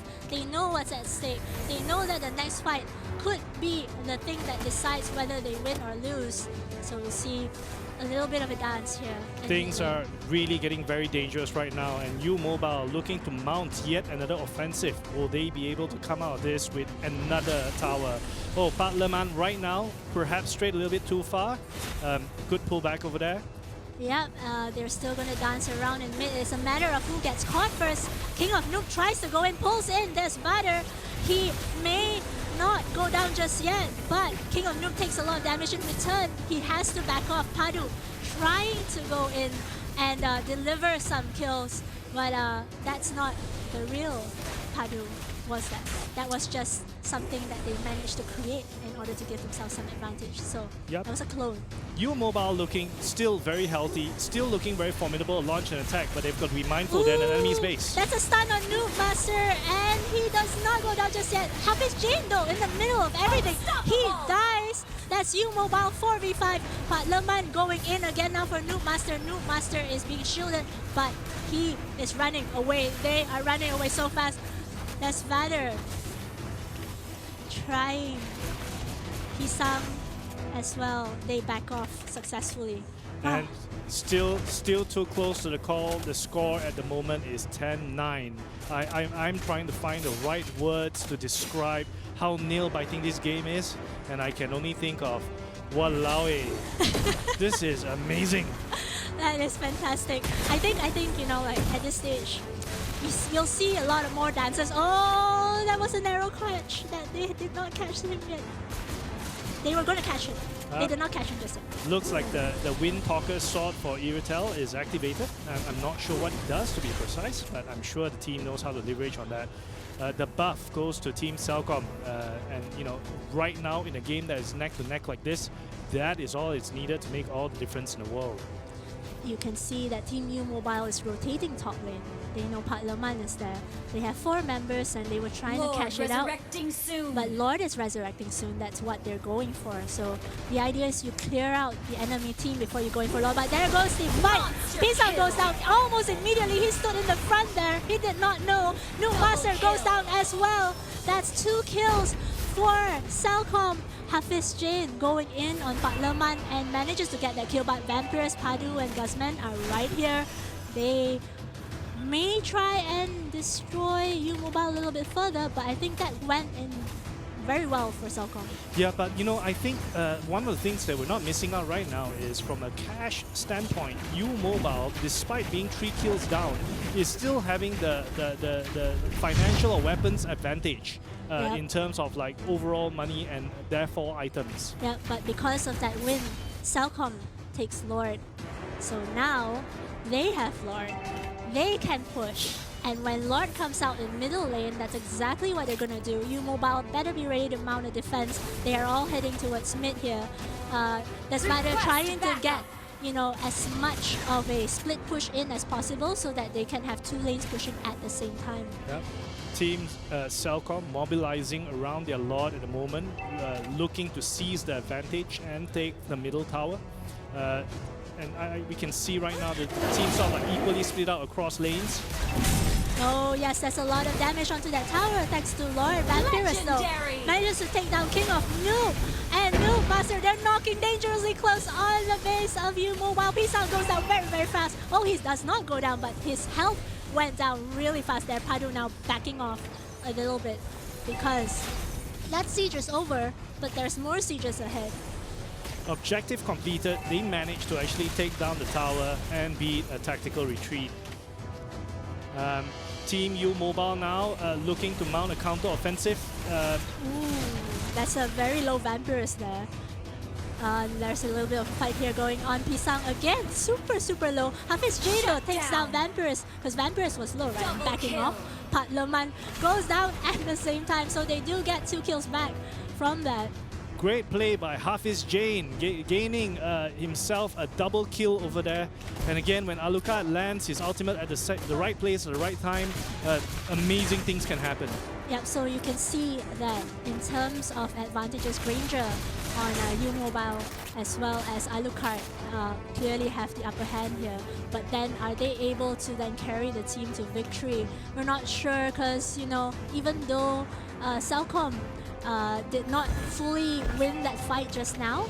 Now U Mobile are the ones knocking on the doors of Cellcom, and the King of Noob though goes down. They went a little bit too far. Noob Killer goes down as well. Noob Master in the thick of things. Hafiz Jain trying to decide if he should go in or not. He tries anyway. Pisang from the side trying to clean up. He does get, I think, no, he does not get anybody just yet. Padu 19 is alive and he gets shut down by Vampirus. Oh. That is a triple kill and a wipeout. Is that going to be the end? Is this going to be where we crown the champion of Battle of the Brands in Game 3? It's most likely going to be Cellcom who takes the winning game, and Cellcom wins Battle of the Brands! GG.com. Well played, Team Cellcom. The first ever champion we have in the Battle of the Brands, brought to you by YouTube Gaming.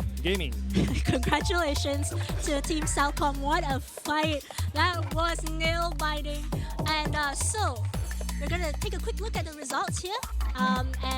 It was clear that both teams were so well matched, but eventually Vampirus emerged the winner and also the person with the most kills here. Yep, some very solid gameplay from Hafiz Jain, who's taken MVP for U Mobile, and Pisang, who was, I think, very busy in farming. But ultimately, Cellcom emerged the better quality team, and Vampirus taking MVP.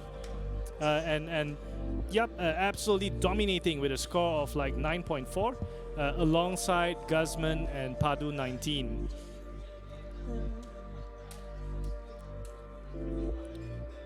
Right.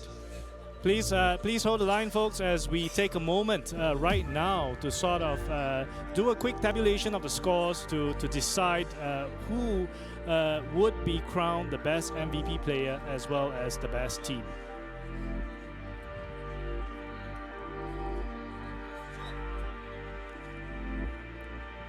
Alright, we're waiting now for the prize giving ceremony to occur. Again, Team Cellcom has been the winner of this Battle of the Brands. We'll be taking a short break and then we'll come back and celebrating, because congratulations again, Team Cellcom, for winning. We'll be right back. Don't go anywhere. All right.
All right, ladies and gentlemen, this is the final bit of the day. I promise you it'll be over soon. But yes, we are very excited to announce that the winner for the first ever Battle of the Brands presented by YouTube Gaming, Team Salcom. Give it up for Team Salcom. Well deserved, Team Salcom. Amazing, amazing show. Congratulations. Congratulations. Let's stay for a little bit.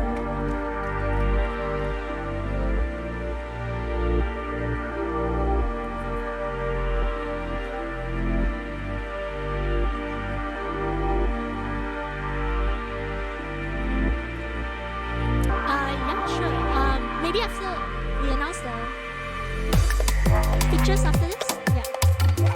Yeah, we're going to announce a second prize. Thank you so much. Thank you so much. We're going to announce the second prize, which is the MVP. Stan. Yep, and you know, for the MVP award, it will go to Das Vader for his amazing play as a marksman for Granger. I think the mid game was the one that made all the difference in the world. Congratulations, Congratulations, Das Vader. good sir. Well done. You've gotten bragging rights. Well done. Thank you, thank you. All right. All right. And that wraps up Battle of the Brands. Thank you so much for being with us here today. And thank you for following our live stream. Don't forget to check out the VOD and share it to all your friends. Thank you so much. This is Michelle. And this is Stan. Signing off. Thank you. Bye. Have a good night.